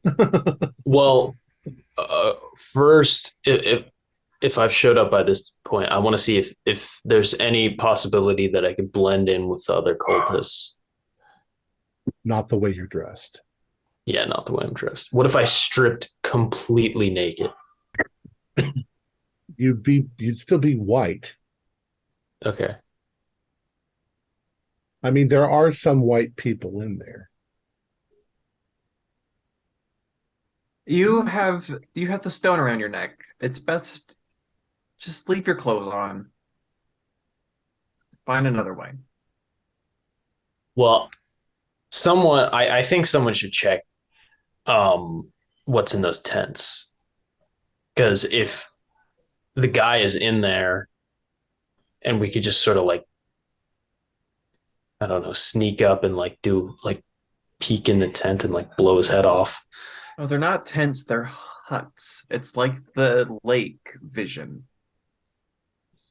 Oh, okay. Well, someone should still look in. I think someone should still look in one of those. Yeah, I can try sneaking down there and look into a hut. Well, you could send James and the Blockhead. I'm sure they'll go. Hey, So how do you Starfish Girl. From now on, he is not the Blockhead. He's in my head. My head is very spherical. All right, so let's do this. You are. How are they going to get there? We're gonna go up to the tree line and just looking at this map. The point where there's trees to the north, right? That's the closest to those huts with the foliage that we can take cover in. And if there's not too many revelers, we'll wait for an opportunity to just go in. Well, there's a lot of revelers. Do all of them have as long as Dirk has eyesight? No. You can just walk up there. Yeah, but for those that do have eyesight, we can't. I'm sure they all seem to be a little preoccupied. That's a good point. Yeah, I mean, if you want to blend in more, you could take off all your clothes if you wanted. I'm good. The difficulty will be is that if the revelers get between you and Dirk, you'll just snap back. True. That doesn't mean that you can't do it. You've just got to tactically Yeah, we'll just circle around to the north put Dirk side. into a place where he can see you. Is there Climb a any tree. cliffs or he can climb a tree? I have climb. good climb. I have good climb. Well, climb a tree. Get going. Okay, I'll Bird's try to eye do view, huh? Says Sean. Oh, Yeah, like 100 yards away. that. Yeah, I got an extreme on my climb. 05. Okay. Oh So my Dirk, goodness. you manage to climb. I'm up. rolling like really well. You get into a really good position where you can clearly see the front of the huts. In fact, you can sort of see. You can see that the first two flaps are down. The third one is open, and there are two beefy-looking guards. You'd think they're guards standing in front of the middle one. So the nearest one doesn't have guards. The second one has guards. The third one is open.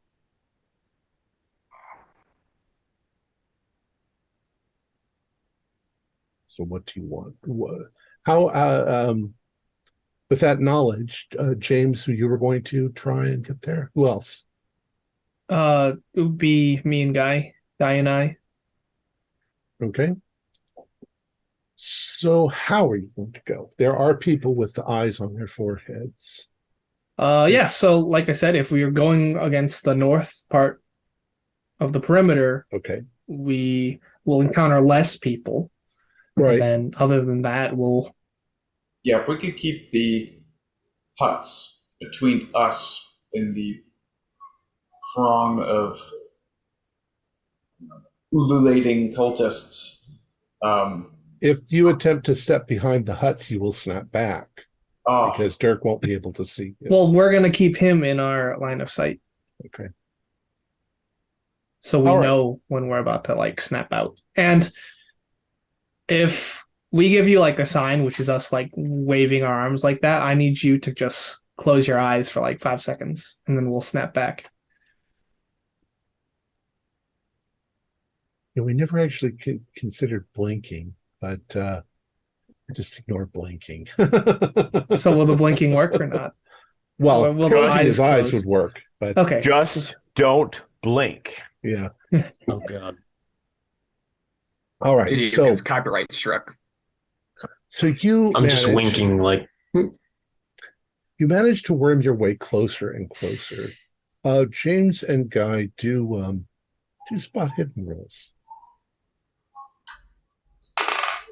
My dice have been failing me. It's 83. Nothing? Okay. I rolled an 89. I'll spend 23 luck. No, don't spend your luck on this. Okay. You manage to work your way around. You've got the advantage at some point of hiding behind these monoliths, or at least getting them to where the revelers can't see you.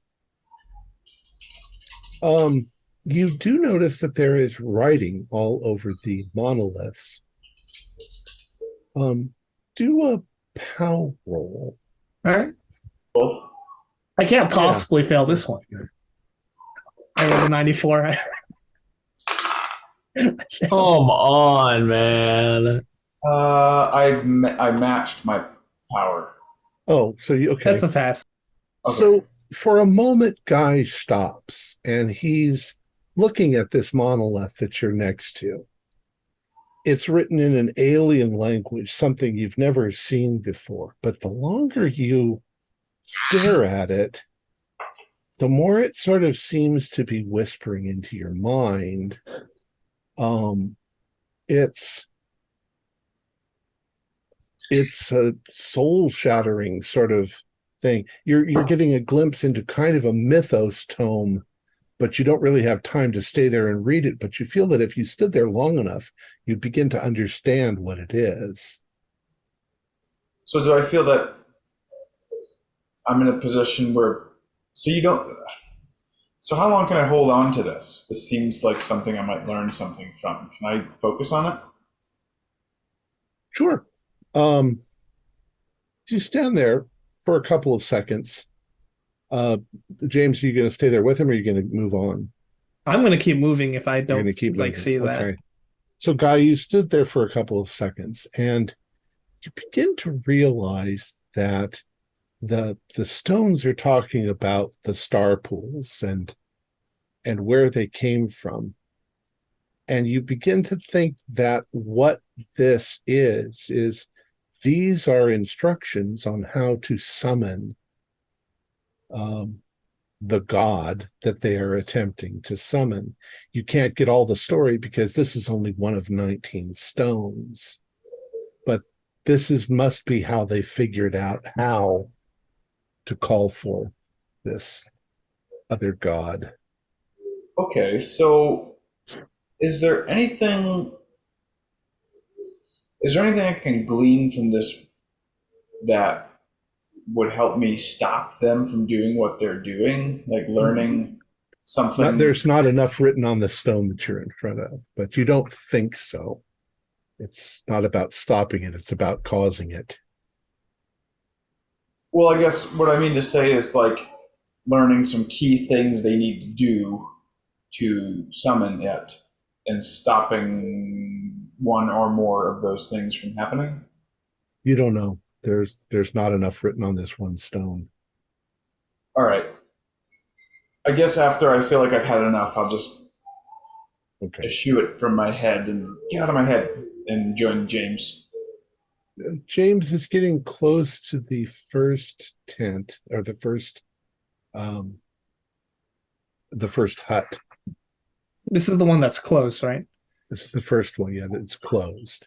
Okay. And you can see now that you're pretty sure that is human skin that the door is made from. You can also see that there is some light coming from inside of it, like candlelight or torch light. Yeah, but the objects are like metal, so I can't just move the flap aside.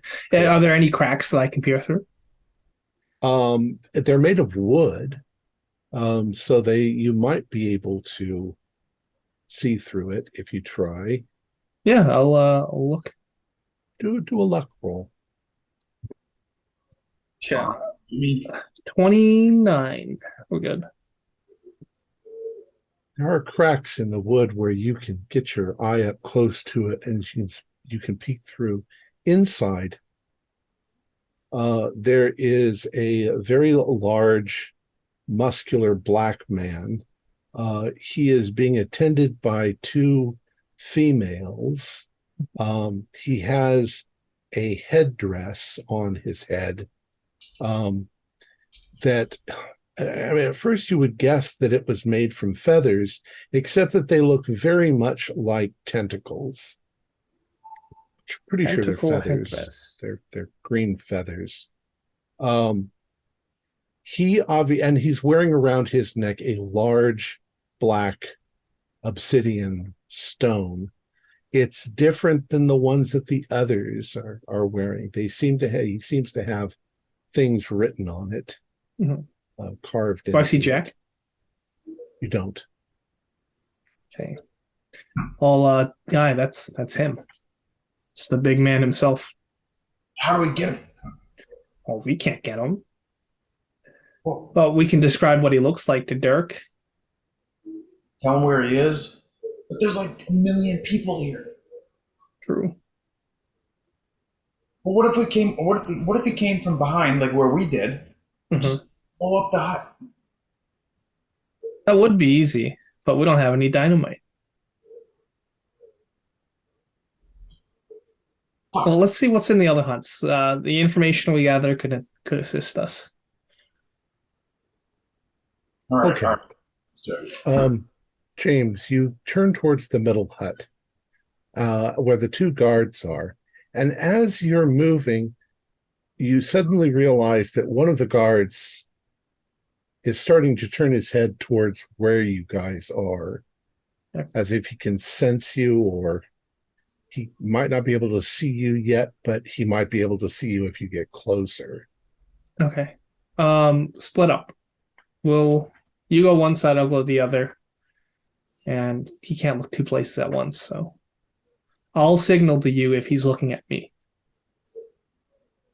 All right. and then you're going to take a peek in, or vice versa. Okay. All right. The guard, as you move a little closer to him, James, he suddenly grabs his saber and begins to move towards you with the saber.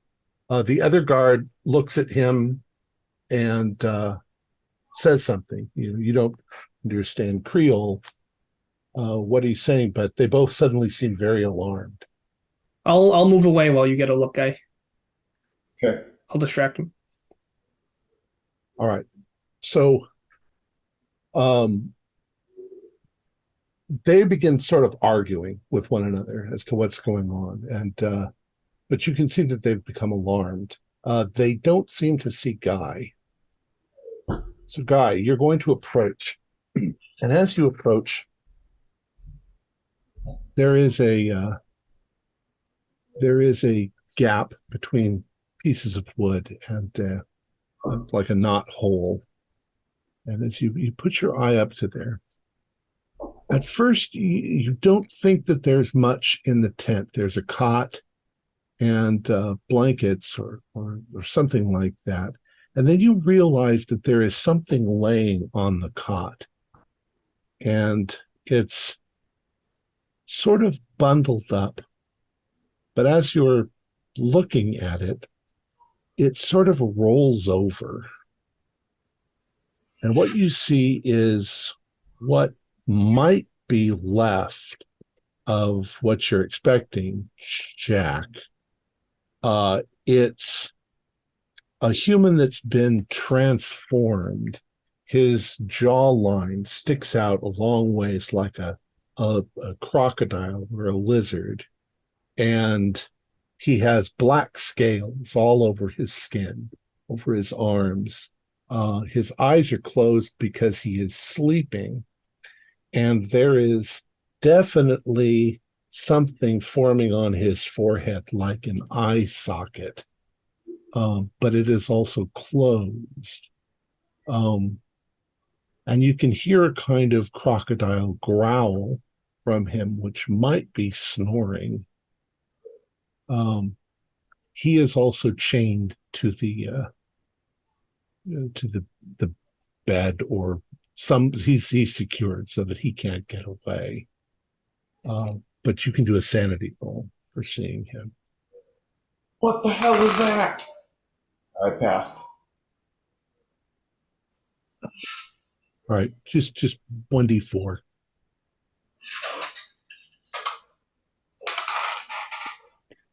Four. Yeah, you pull back. It's disgusting. Oh, God. All right, so what are the rest of you doing? Donna. I think I'm currently up in the tree with Dirk. Sure. You Can know, if you could just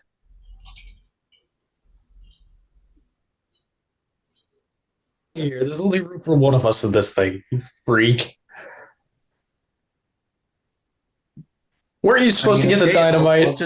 I'll just oh, like I can carry anything. Well,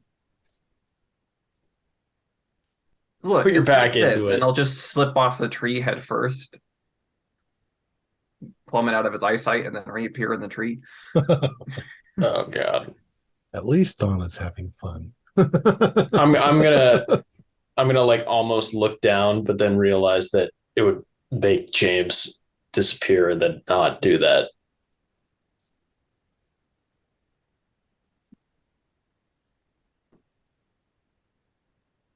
Sean, you can see a lot of what's going on. Yeah. How And about I Amy? see. What's Amy up to? Amy's sitting in a tree with Dirk With and Dirk Donna, and Donna. You're here too. watching Donna just drop and come back and drop and come back, See drop and Donna come and back. Dirk.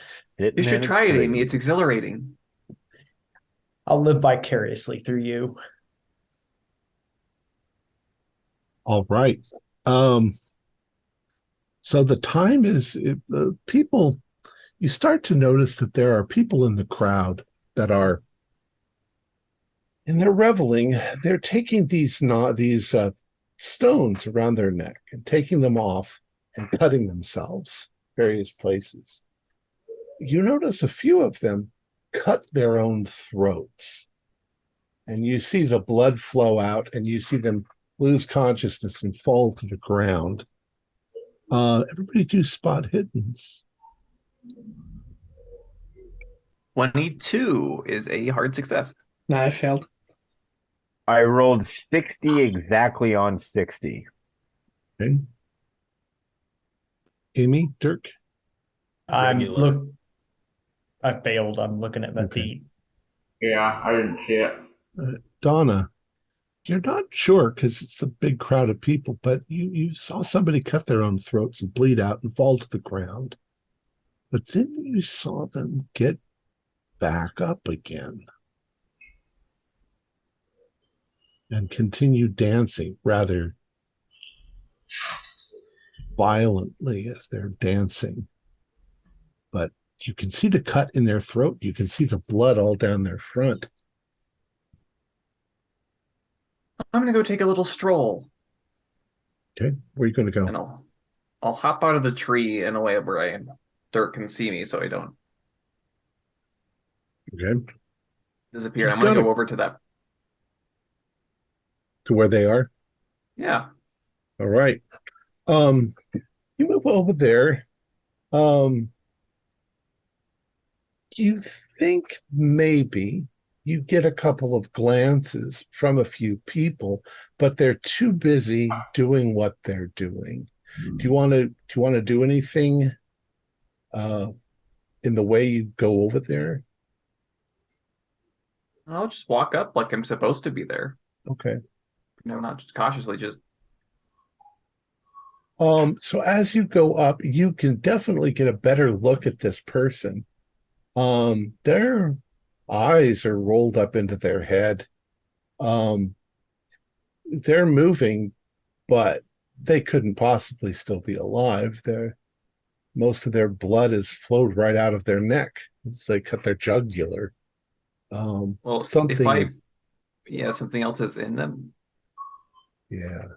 Can I push whatever else is in there out? Go ahead and do a power roll.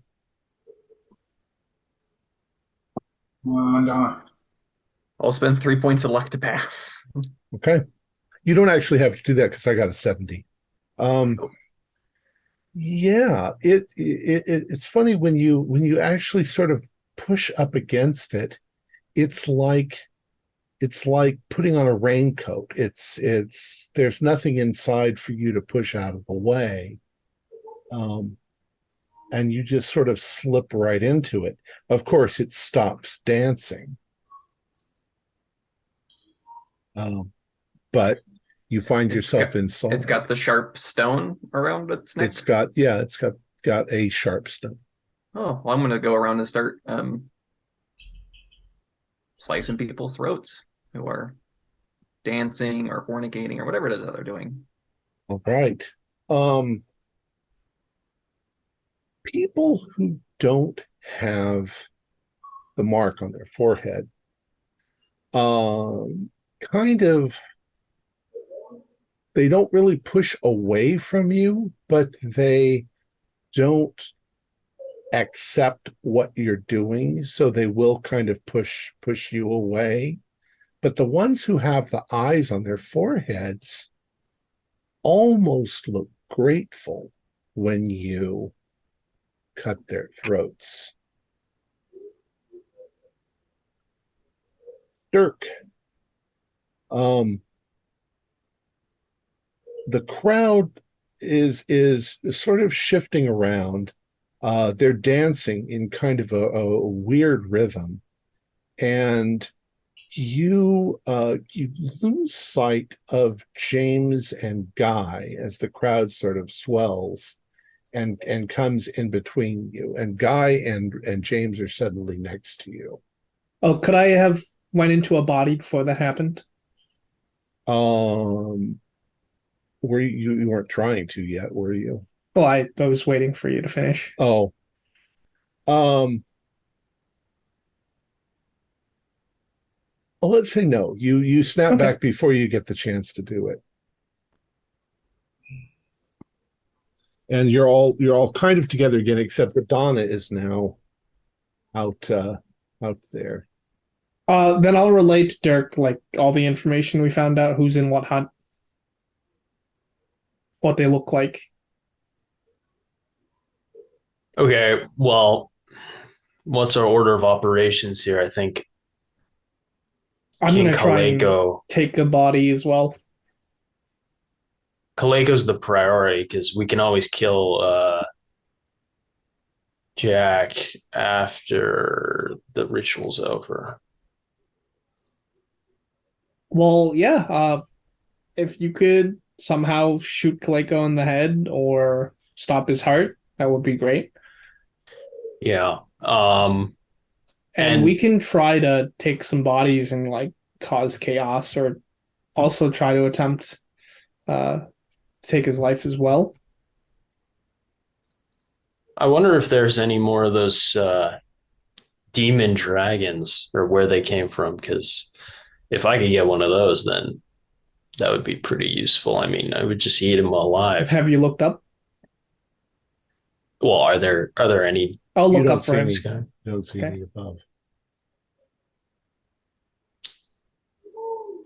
Yeah. So I think we got a pretty good chance, though. I stop his heart. Sean shoots him. And if we get him, then I'll just shoot the flare off, and then we should get some backup. You're making the assumption that my first target will necessarily be him. I mean, I can't hope it will communicate. be. I can't necessarily communicate with all of you, but I think the first thing I want to try and kill is Jack. Oh, he can't hear us, and you're Well, separated. I can't hear He's any of completely you, alone. and you can't hear any of me. I'm just putting that out there. Everyone do intelligence rolls. I failed. 72 is a pass. So everybody, I got an extreme pass. yeah, I I got it. passed. Well, Sean, it does seem to you like tactically from here you can see the altar pretty well. But tactically for them, they can't really get that close to those huts without getting snapped back occasionally, unless Dirk works his way over to where the huts are. Good point. You could come up from behind the huts. All right. I mean, if you can get us into one of the bodies, right? We can take over the body and just look through that little hole where Kaleko's in the hut that he's in, and just cast the spell Stop His Heart right then and there. That's a good idea. Okay, so I'm gonna start working my way around to the east side then. I'll try and take over Order. one of the bodies that is just lying there. Because there is nothing on the altar at the moment, I am going to aim my sights towards the huts. But I'm going to hold my ground because I really like the vantage point I have. But even at this range, though, you know, if I see someone that looks scary hop out of those huts, I'll still be able to shoot them within my range. The issue is that I don't necessarily know what this guy looks like, so we'll just see how that plays out. Okay. All right. So Donna's dancing around in the crowd with her zombie body. Sean is up in the tree with his zombie body. Dirk, you're working your way up towards the north, up above the huts. It's very dark in the jungle, so there's very little chance that anybody would even notice that you were there. You can make noise because there's so much noise from the others. Amy, you are following Dirk Guy and James. James, you wanted to see if you could get into a zombie body? Yeah, and Guy, come with me because like we could just have two people cast this spell on Kaleko if the first one doesn't work. Yeah, once I see, I think I'm sufficiently overseeing the horrible crocodile man, so I'm going to try to tag team with James here. Okay. Do luck rolls, both of you. Okay. This is just to see if you 18. find somebody. Nah. Well, James, right away you find somebody who's also cut their throats and come back seemingly as a zombie. You were able almost effortlessly to slip into their bodies. Okay. Guy, you suddenly find that you are kind of alone. James, you no longer can see Guy. Yeah. Before I slip into the body, I'll tell him to just like stay near me because I will make another body. Okay. I'll do just that. And I'm gonna slit someone's throat. Hell yeah. Okay. Almost effortless once again. So then James, a Guy, you're going to then join them. You're all in zombie bodies. How about you, Amy? What are you going to do? I'm actually following along with Dirk. Okay. And I'm kind of hoping that, if he runs into any trouble, then I might be able to help in some Okay. way. We'll see how that Yeah, goes. we should probably have at least one still spiritual person because everybody else is a zombie. Yeah. So So Amy and Dirk, it takes you maybe 15 minutes or so to work your way around behind. There are not very many people behind the huts because there are 3 large obelisks, and the people are out around the star pools, which is where most of them are. So tell me what you two want to do.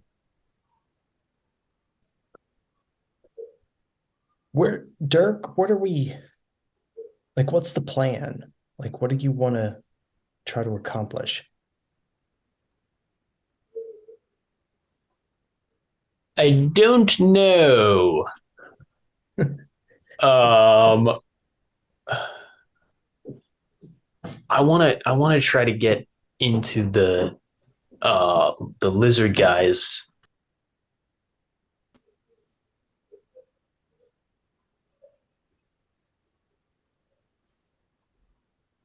Sorry about that. I think it would be really good if we could get up to the lizard guy's hut and kill him before the ritual even started. If we could do that, then we've already succeeded. Like that's thing 1 off the checklist. Okay. So, Okay. All right. So you're going for the middle hut yes. and you're coming up behind it. But you can see, once again, it's made out of wood. These aren't particularly well-constructed things. And there are not holes. As you approach it, with Amy keeping a lookout, you hunker down and you look through this knot hole, and you've actually come up right behind where the cot is. So do a luck roll for me, Dirk.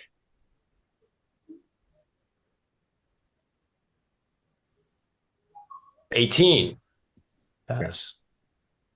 Put your eye up to the knot hole and you look in. It's kind of dark, but you suddenly realize you are staring into the face of this horrific lizard thing with black scales all over it that look just like the black scales on your fingers. Its face has been deformed. Its jaw, like I say, is almost crocodilian. There is a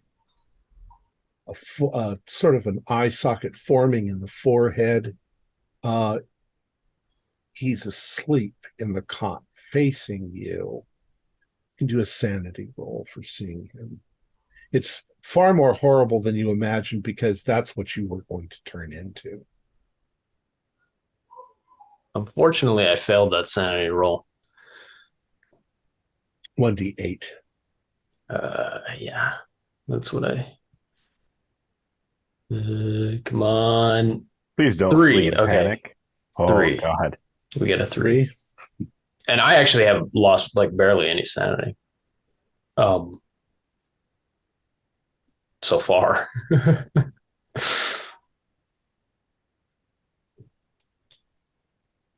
So seeing this, yeah, go ahead.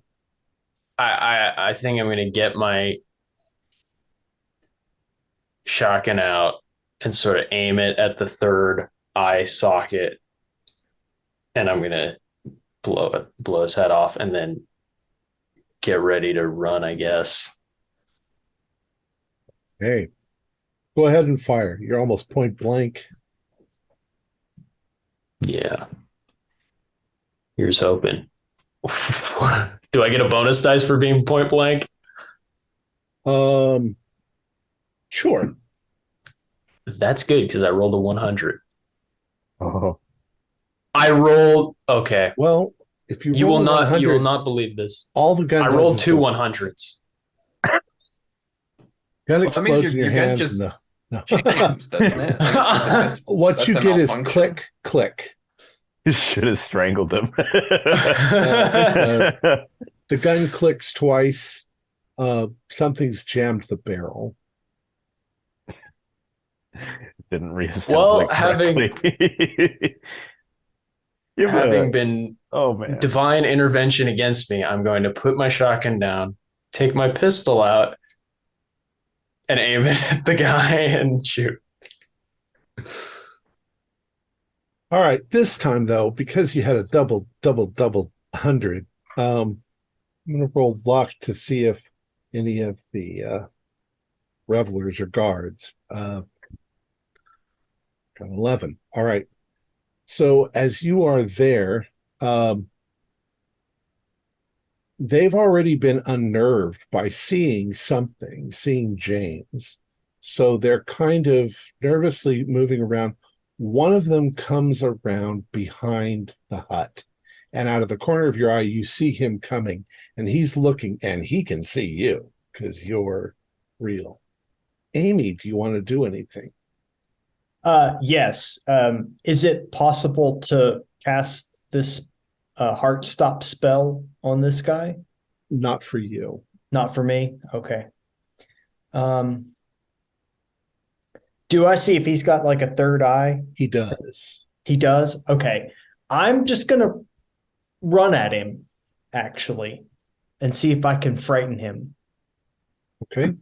We'll call it a luck roll.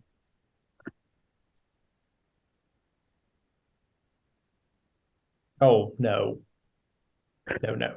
Okay, you run at it, or you run at him, and he definitely sees you. However, he's focused on Dirk. So he does kind of a little dodge move to get out of your way. Of course, you just sort of pass through him, or he passes through you. But he's coming at Dirk with that saber. Dirk, what do you want to do?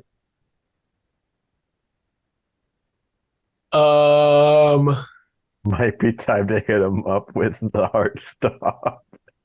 Oh, I already used the heart stop. We're running out of sanity here, boys. You can use Amy's sanity. You can You could use any of our sanities, I think. Project it on me. We haven't tested to see if you can use sanity on someone that's actively possessing a body. Oh boy. Okay, I think the safest option is actually to use the heart stop spell because I have so much power. Okay. So I'm gonna It's do only that. actually one magic point to initially use. It's just one magic point and a 1d20. Yeah, that's the part that hurts. And I got a 04 on power, so Nice. Like uber extreme. So the guy almost throws the knife because as he's coming at you, he suddenly clutches his heart and starts to go down. Okay, how about our active zombies, Donna and James? I'm slowly killing people on my way around to the huts. Okay. So, Guy, you want to go for Kaleko? Just cast his heart stopper spell, take him out. Whatever I do. All right, let's do it. I say we just like both burst in and then just cast it. All right, let's do it. All right. All right, so you guys are approaching the hut. Mhm. Dirk, you've gripped the guy in your magical grip, and he falls to the ground. Well, Amy, I guess you have a choice if you want to get a body or you want to stay spectral. Yeah, I think I'll go ahead and possess this body, and do I roll for the sanity on this? Yeah. The D20 yeah, for the spell. Yeah, roll for- That would probably be a good idea. Yeah. No. You're rolling for you're just rolling POW. Oh, okay. No, we're talking about Someone's Dirk got to dumping pay the the sand price. loss from using the spell onto Amy. Oh, yeah. Yeah, you can take the sand loss. Okay. I rolled a 1. Okay. Well, there you go. Makes up for a double 100, eh? Well, Yeah. Okay. So pound. Yeah, 13. Yeah, that's a hard. Okay, cool. You find that you can slip right into the body if you want to. Okay, I do. Feels weird to have a penis. This. Same with Jeez. Donna. All right. James and Guy. You start to approach the first tent. What are you going to do? we're just gonna jump in and cast the spell. Okay. Or I mean, we could just look in the little hole and then cast a spell if that's what you want to do, Guy. He can't get us both at the same time. Yeah, if we can get eyes on this guy, I think we should just bust in and just start shooting our tentacles at his heart. All right. So the two of you zombie guys, you move forward to the thing and you throw back the flap. And as you throw back the flap, you see Kaliko. They're kind of on a makeshift throne with the attendants around him. You need to roll power rolls. Okay.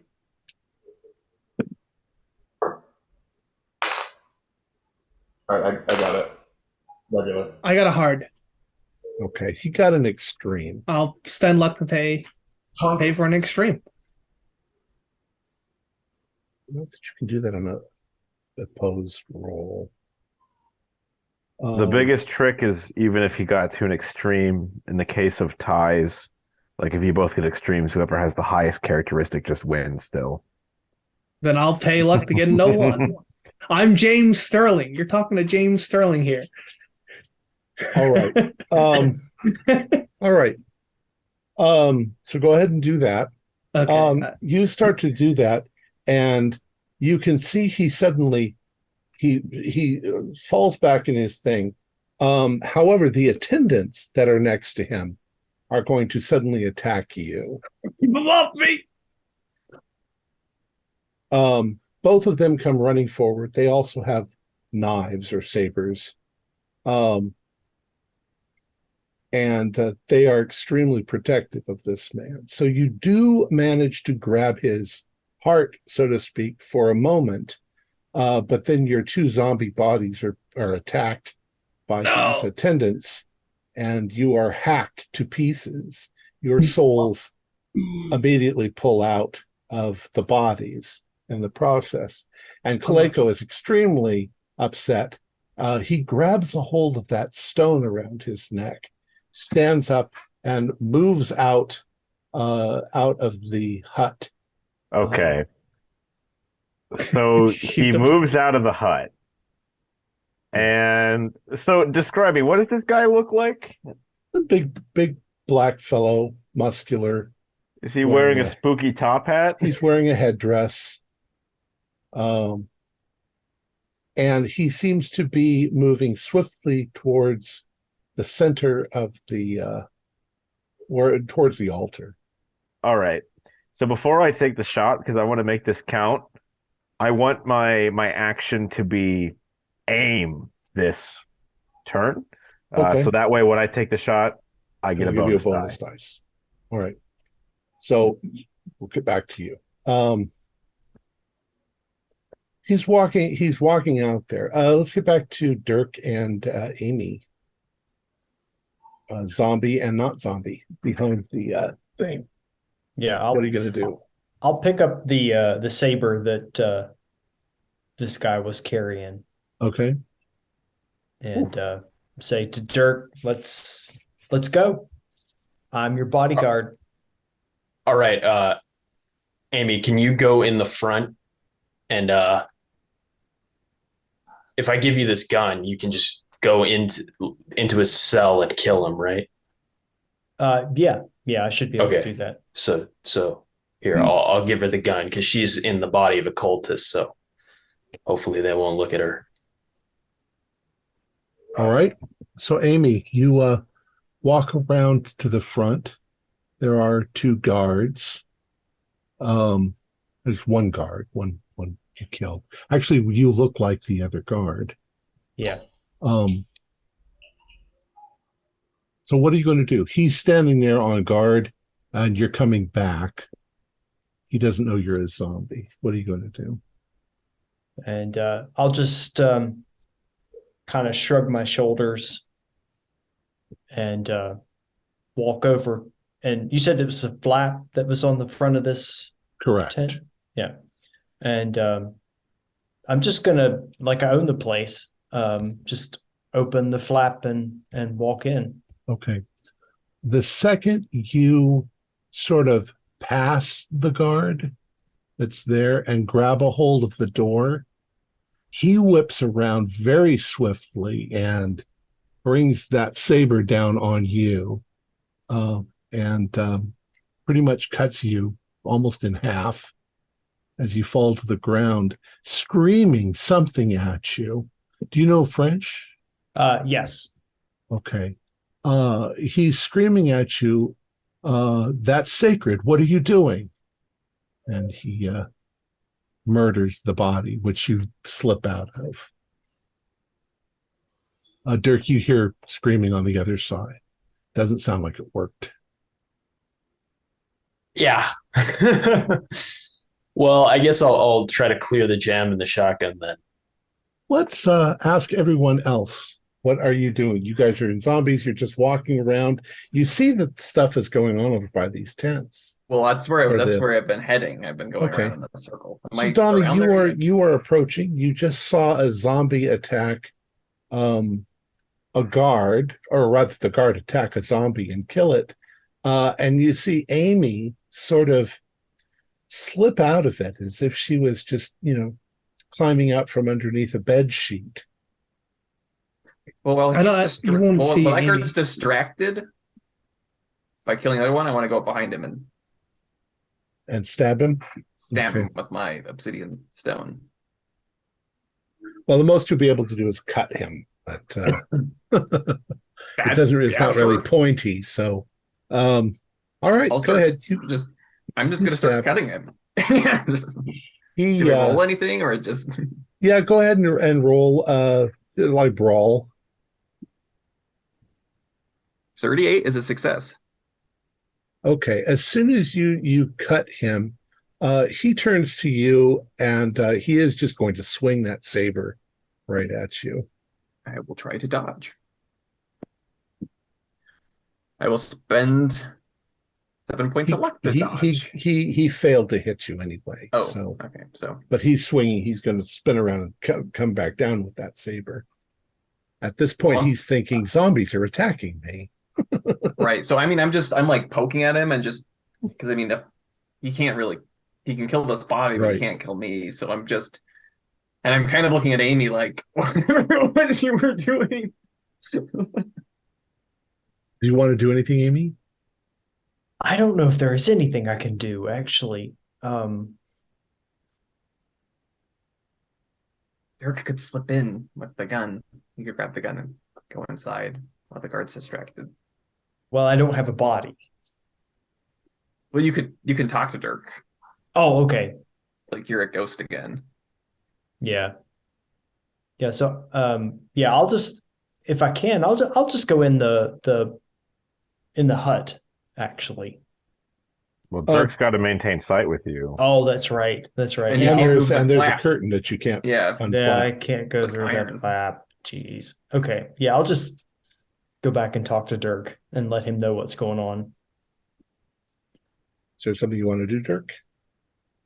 Well, I want to try to clear the jam in the shotgun if that's gonna work. Okay. You have what do we call that? Mechanical Mechanical repair. Do I have any of It that? starts at 10. I got 40 mechanical repair, so Okay, let him cook. let me cook. Exactly. Okay, I'll spend 6 to pass. Okay. You managed to. Oh, there's the problem. There was a large grasshopper right at the. With his hands like that. All right. So, Dirk, All you right, unjammed the gun. I'm gonna go with the initial plan and just shoot the lizard guy through the wall, through the hole in the wall. Okay. You take a look through the hole, you line it up so that you are literally pointing right at his forehead and pull the trigger. Let's once again do a firearms rifle and don't run a 000. Twice in a row. Oh, I'm just gonna spend the luck to pass. I think that's like 24 luck. All right. Roll for damage. All right. What is it? It's point blank shotgun, so that's pretty high, right? 46. Yeah, if you're within 5, I don't remember if it's 5 or 10 yards for that kind of gun. Well, But he's within inches, so okay, yeah, then it's 46. so you fire it. You can't see the result because you are putting your gun right up to the hole. There is the sound of a blast, and Amy or not Amy, Donna in the front suddenly notices blood splatter all over that curtain that is there. Maybe some holes come through it from the shot. The guard who's standing there suddenly looks back and throws back the flap as he looks inside. And you can see that the lizard thing has had the whole front end of its head blown off. Well, if he has his back turned to me now, I'm Gonna, leaping on him. I'm not stopping my assault. all right, so you're assaulting him. Blako is moving quickly through the crowd towards the center. Sean, you have a shot. It's time. They'll give you a bonus. Okay, that's already feasible, even if I don't roll better. I rolled the same thing, but I'm going to spend 3 luck to get a regular pass. Okay. The sound of a crack of the gun can barely be heard over the sound of the crowd itself. Your bullet hits Kaleko in the left arm, which he immediately reacts to by, grabbing his arm like this. He looks around, and you can't hear him say anything over the din of the crowd, but you see him grab a hold of that stone around his neck, and he raises his hand up. Everybody, you can suddenly feel the earth shaking under your feet. And the pools in the center suddenly almost explode like a geyser as this water roils out of them. And something rips its way up into the air above the pools. It's almost undescribable. You can sort of put names to parts of it. In general, monstrous crab, giant pinchers, spider-like legs, glowing eyes, and it rises up and begins flailing about, randomly killing people left and right. Oh, fuck no. Oh, no. Time to make use of that stone. And it is monstrous. It's 100 feet high. And you all have this horrified feeling that you've seen this thing before. This is what tore you all limb from limb. And it bleats out this deafening noise and just begins smashing everything around it, with King Cthulhu standing there near the altar with his hand raised up, holding that stone. Well, what is the guy I'm fighting with, is he running in terror? Is he still trying to kill me? He's turned back. He's sort of pushed you off as a zombie. He looks at this thing and he falls down onto the ground with his hands stretched out and his face to the ground as if he's worshiping it. Okay, is Kaleko looking at me? Kaleko is too far away to really notice Okay. anyone in particular. I'm heading for Kaleko. Okay. Amy, what are you going to do? I think the best thing I can do is there happen to be a body nearby? Yeah, there's lots of bodies at this point. Yeah, so I'll try to find the least damaged one and possess it. Okay, you're able to do that. Okay. James. I'll look at Guy. At first, you don't succeed. Try again. I'll get into a body. Okay. Sean, you're getting a really good look at this from the tree. You all, and Dirk too, you all need to do sanity rolls for this. Oh, yeah, thing. I knew that was coming. There's no way you don't I see passed. I 34. failed. I've only got 31 of this bloody Wow. stuff, so... Also, yeah. we lose, a D20 from casting the spell on Kaleko, right? I mean, yeah. Yes, you did. Yeah, Okay. you This is succeeded. going to hurt. Ooh! That's 14. All right, if you Yeah, I passed, do a 1d6 for this thing. If you Mhm. failed, do a 1d20. Yep. 5. Oh, 3. man. Oh, man, I'm really freaking out. 7. 6. I lost 12 sanity. I failed my intelligence, though. I'm already 83. indefinitely insane, so this is going to automatically trigger a bout of madness for me. Okay. If you lost more than 5, do your intelligence, except for Sean. I'm indefinitely insane now, so Okay. it triggers. I passed the intelligence roll. Intelligence. I'm All at right. 14 sand. I'm at 19. Guy, did you see you passed your intelligence? Failed. Okay. So Amy, James, and Sean.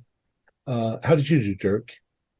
I passed, and I got 3 sand Okay. off. So Amy, James, and Sean, roll a 1d8. 4 bouts of madness at once. This is awesome. 2. I also rolled a 2. How'd you do, Amy? 1. I rolled 1. Oh. Twos are you run screaming in fear, just blindly trying to get away. Into the jungle I go. And Amy, you faint. You Oh. lose consciousness and just drop to the ground. Okay. For 1d10 rounds. Okay. Right. 10. I'm 1. fleeing for 2 rounds. Okay. Dirk, do you want to do anything? You I want to try to. Yeah. I want to try to make contact with my brother over here. I want to try to mind meld with the big guy who came out of the lake. Okay. It's time. All right, come on. Big money. I got a 04. And I got a 95. So Yeah. You point at the thing. You can feel odd sort of waves flowing through you. You can almost imagine a silver cord attached to Coleco and this thing that just snaps and attaches to you. And you suddenly find that, if you move like this or like this, the creature moves along with you. So you now have control, and Coleco is panicking because he doesn't have control any longer. Crush him. He should be panicking. What do you want to do? Crush him. Okay. I want to emulsify him to a molecular level. Honestly don't think there's any way that he could escape because it's right over him. You bring your monstrous crab claw down upon him. There's just that last sort of moment where his hand is up trying to stop it, and he's just crushed like a walnut. He is dead. People are there are people who don't have the mark on their forehead that are trying to run in panic. All of the people who have the mark are on the ground trying to worship this thing, even though it's killing them. Do you want to do it? Yeah, I want to. After seeing the unknowable, horrifying entity just crush King Coleco, my work here is done. So I'm going to just slip out of this body and go back to ghost return to status. wherever the hell Dirk. Right. So let's go around really quick. Amy, you are back in ghost form. Yeah, probably. Okay. Yeah. Sean, you are still up in that tree, holding on for dear life, but you are seeing cultists running in your general direction, trying to get away. Do you want to do anything? Well, I mean, am I still under a compulsory to just keep running away? Oh, that's right. So I think what's happening is that I'm stumbling out of this tree. Yeah, you drop out of the tree and start to run with your little zombie body. James, you are also fleeing. Guy, what are you up to? What are you doing? I don't know that I managed to get into another body yet, so I think I'm still a figment. It's not a problem at all to get into a body if you want to, but the bodies are being thrown around and smashed and crushed and everything around you as this thing is flailing about. Who has the flare gun? Dirk, I do, Dirk has the flare gun. because I was the only real one. Right. That'd be Shoot the flare gun. Well, he's concentrating. I'm kind of occupied. Oh, okay. So I'm gonna get into a body and try to get the flare gun. Okay. Well, I'll Sure, yell heading at towards Guy Dirk. if he's going to do that. What's that? If you can't call the people in now while that thing is on the rampage. I don't think it's going anywhere. No, but imagine all those people coming here and seeing it. Yeah, they would all go crazy. and probably Let It would let probably Dirk take them send it. 2 hours to get here. Sir, can That's you a fair make it point, go yeah. away? Oh, okay. Yeah, I guess fire the flare gun now, and hopefully we'll find a way to get this back in the pools where it belongs. So, Guy, Oh, man. you managed to come up to Dirk and take the flare gun off of his belt. And All right, I'll fire it in the air Okay. and ask Dirk if he can make this thing go back to sleep. I don't know. I'm gonna. Can I like read it? Is it thinking anything? It's more like it's commanded by the one who holds the true sharp stone, which is what you have. So it's, if anything, you get, whatever you want, master. I will obey. Is it that loyal that it'd be willing to kill itself? Well, I mean, let's not be hasty here. Okay. I mean, you're not even hearing this because I'm currently screaming in the jungle. It's Keep not wiping out the cultists. Yeah, it is very quickly making a massacre, swaths of blood and gore as it is smashing everything around it. Every time you see somebody who's a cultist, you're causing it to smash. Tell it to tear down all the obelisks. Drag all the obelisks into the pools. Okay, I think I'm kind of fascinated by this creature. So I want to get a better look at it. Dirk! It's 100 feet. You're getting a pretty good look at it. Well, okay, I'll tell it to smash the obelisk then. Okay. Begins to smash the obelisks one after the other, and they shatter as it smashes them. Smashes the altar, smashes everything. What else? Can it get rid of the star pools? Can it collapse the star pools in on themselves somehow? Some crabs can burrow. I'm sure it could just start burrowing into the pool and just destroy its form. I don't know. Just does it have a home planet? Does it have a home planet? Well, you don't know. I mean, it's not Go answering back questions. home. Go to the home planet. Interesting.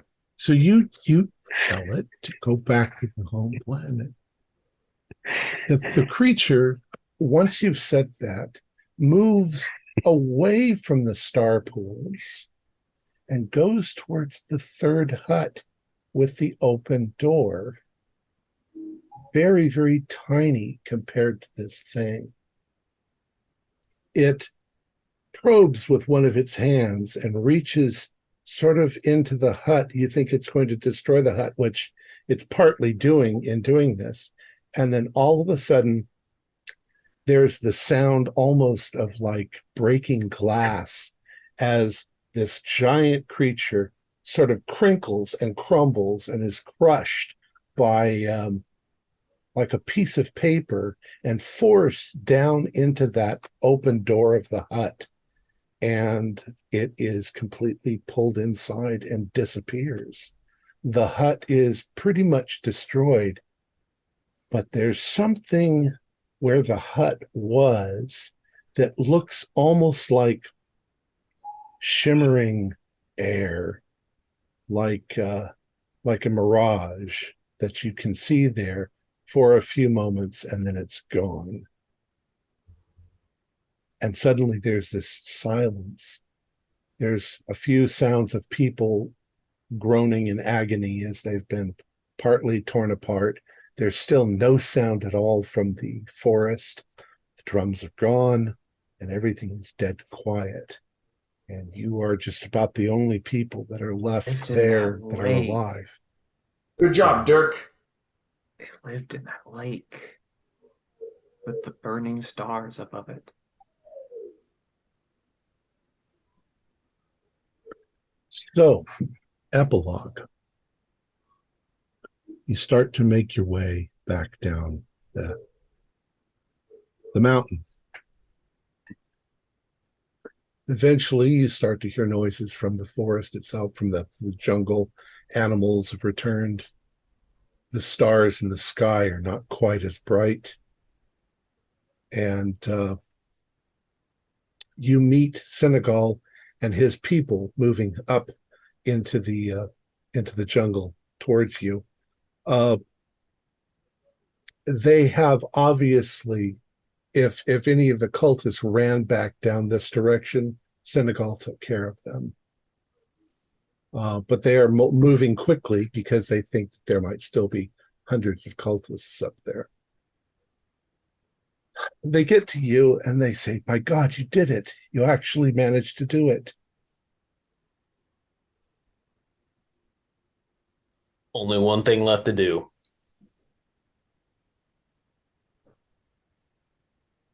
Which is So you've realized that.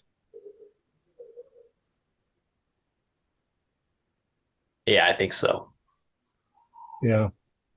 Mama Josephine said that there was no way to do it. She regrets that she had to lie to you, but there was no way that we could have accomplished this without you cutting yourself with the stone. But now you are the new host, and this will all start over again. Well, I've been on borrowed time ever since I got out of here alive a week ago. If you want, we could do it for you. Oh no, I think this is something I gotta do myself, and I'm gonna take out my gun and blow my head off. And that's Bye, the Dirk. burning stars. Everything Bye, goes guys. black. Into the darkness of the non-existent afterlife. Right. So That was good. So yes, each of you had encountered this. The Calico had sent the lurker after you. The lurker killed you all except for Dirk, who was insane and tried to get away. Dirk had a really rough life as a kid. He took a lot of abuse, a lot of difficulty, and he developed this kind of trick where he could, project. But it didn't really become strong until he saw you all torn limb from limb, and he lost enough sanity that he sort of tried to recreate you in his head, because he knew that he couldn't do this without help. And you were the help, but someone else saw this. Dirk and you all had come up to the star pools in order to stop Blako the first time. And Dirk had somehow managed to survive. And as he looked down upon Dirk, and he saw Dirk somehow forming these entities in his own mind, these split personalities. Why? What kind of chaos could we create with this? And so the crawling chaos, Nyarlathotep, looked down and he gave each of you actual sentience, so that you were not just ghosts, not just personality quirks, but actual living entity things. But you were still attached, of course, to Dirk. And that's why you could do certain things that you shouldn't be able to do if you were just figments of his imagination. We were running on Nyarlathotep juice. You were very wise to destroy the obelisks, because the cult could simply reform by somebody learning how to summon Nyarlathotep. The third hut contained a portal leading to, I forget the name of Nyarlathotep's planet. I have it written somewhere. In any case, I didn't even know Nyarlathotep had a planet. I suspected a gate when it's just crinkled and disappeared, but Oh man. Well, It I assume is- it's that place where the huts in the lake were with the black stars. Let's see. It's listed as the world of Sharnoth, which I don't know what work that comes from. I've heard that name before. I guess I It just never would realized have, it. had you entered that hut and stayed there for more than a few moments, it would have sucked you into another world, another dimension. Wow.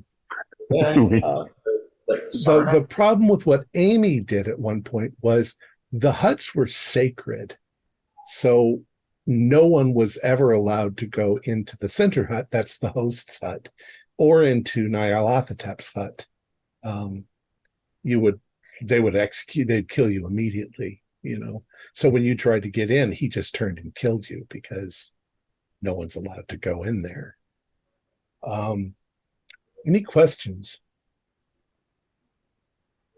Mama Josephine, of course, knew that you were going to have to. so now is there any chance now that we've ended it? Dirk, took himself out. That cycle is over now. Hopefully, yeah. I think that the manifestation of Nyarlathotep in Haiti is not possible anymore. So when did this start? When was the first post? When the African slaves were brought here from, I think it's Central Africa, they somehow found this place. There are, of course, monoliths and things all over the world. You can tie this cult to the cult of the bloody tongue in Kenya and other masks of Nyarlathotep stories. This just happened to have managed to have formed itself in Haiti. Nyarlathotep probably told them where to look in the jungles to find the obelisks and the stones, and once again try to invade our universe. Had you allowed the floating horror, to get loose, it would have it's got a whole thing in here about the devastation that it would cause to Port-au-Prince and eventually to the entire island of Hispaniola and eventually out into the rest of the world as it slowly. Is the floating horror similar to the bloody tongue avatar? Exactly, yeah. Okay, Different yeah, form, different looking thing, beyond imagination. But And they'd attempted to bring it forth before, but they never managed. All of the skulls, by the way, around the altar all had holes in their eyes. foreheads. Oh Yeah, no. those are the failed ones, right? Perhaps some of them, but these look more like they were punched into the heads. Oh, I so would have, if it had gone a homemade slightly different way, trepanation. you would have seen that Kaleko has a kind of staff spike on it, which he sacrifices people by punching in their foreheads. It's very satisfying to stop the hearts of cultists. Let's great. see. That was great. Now, as a result,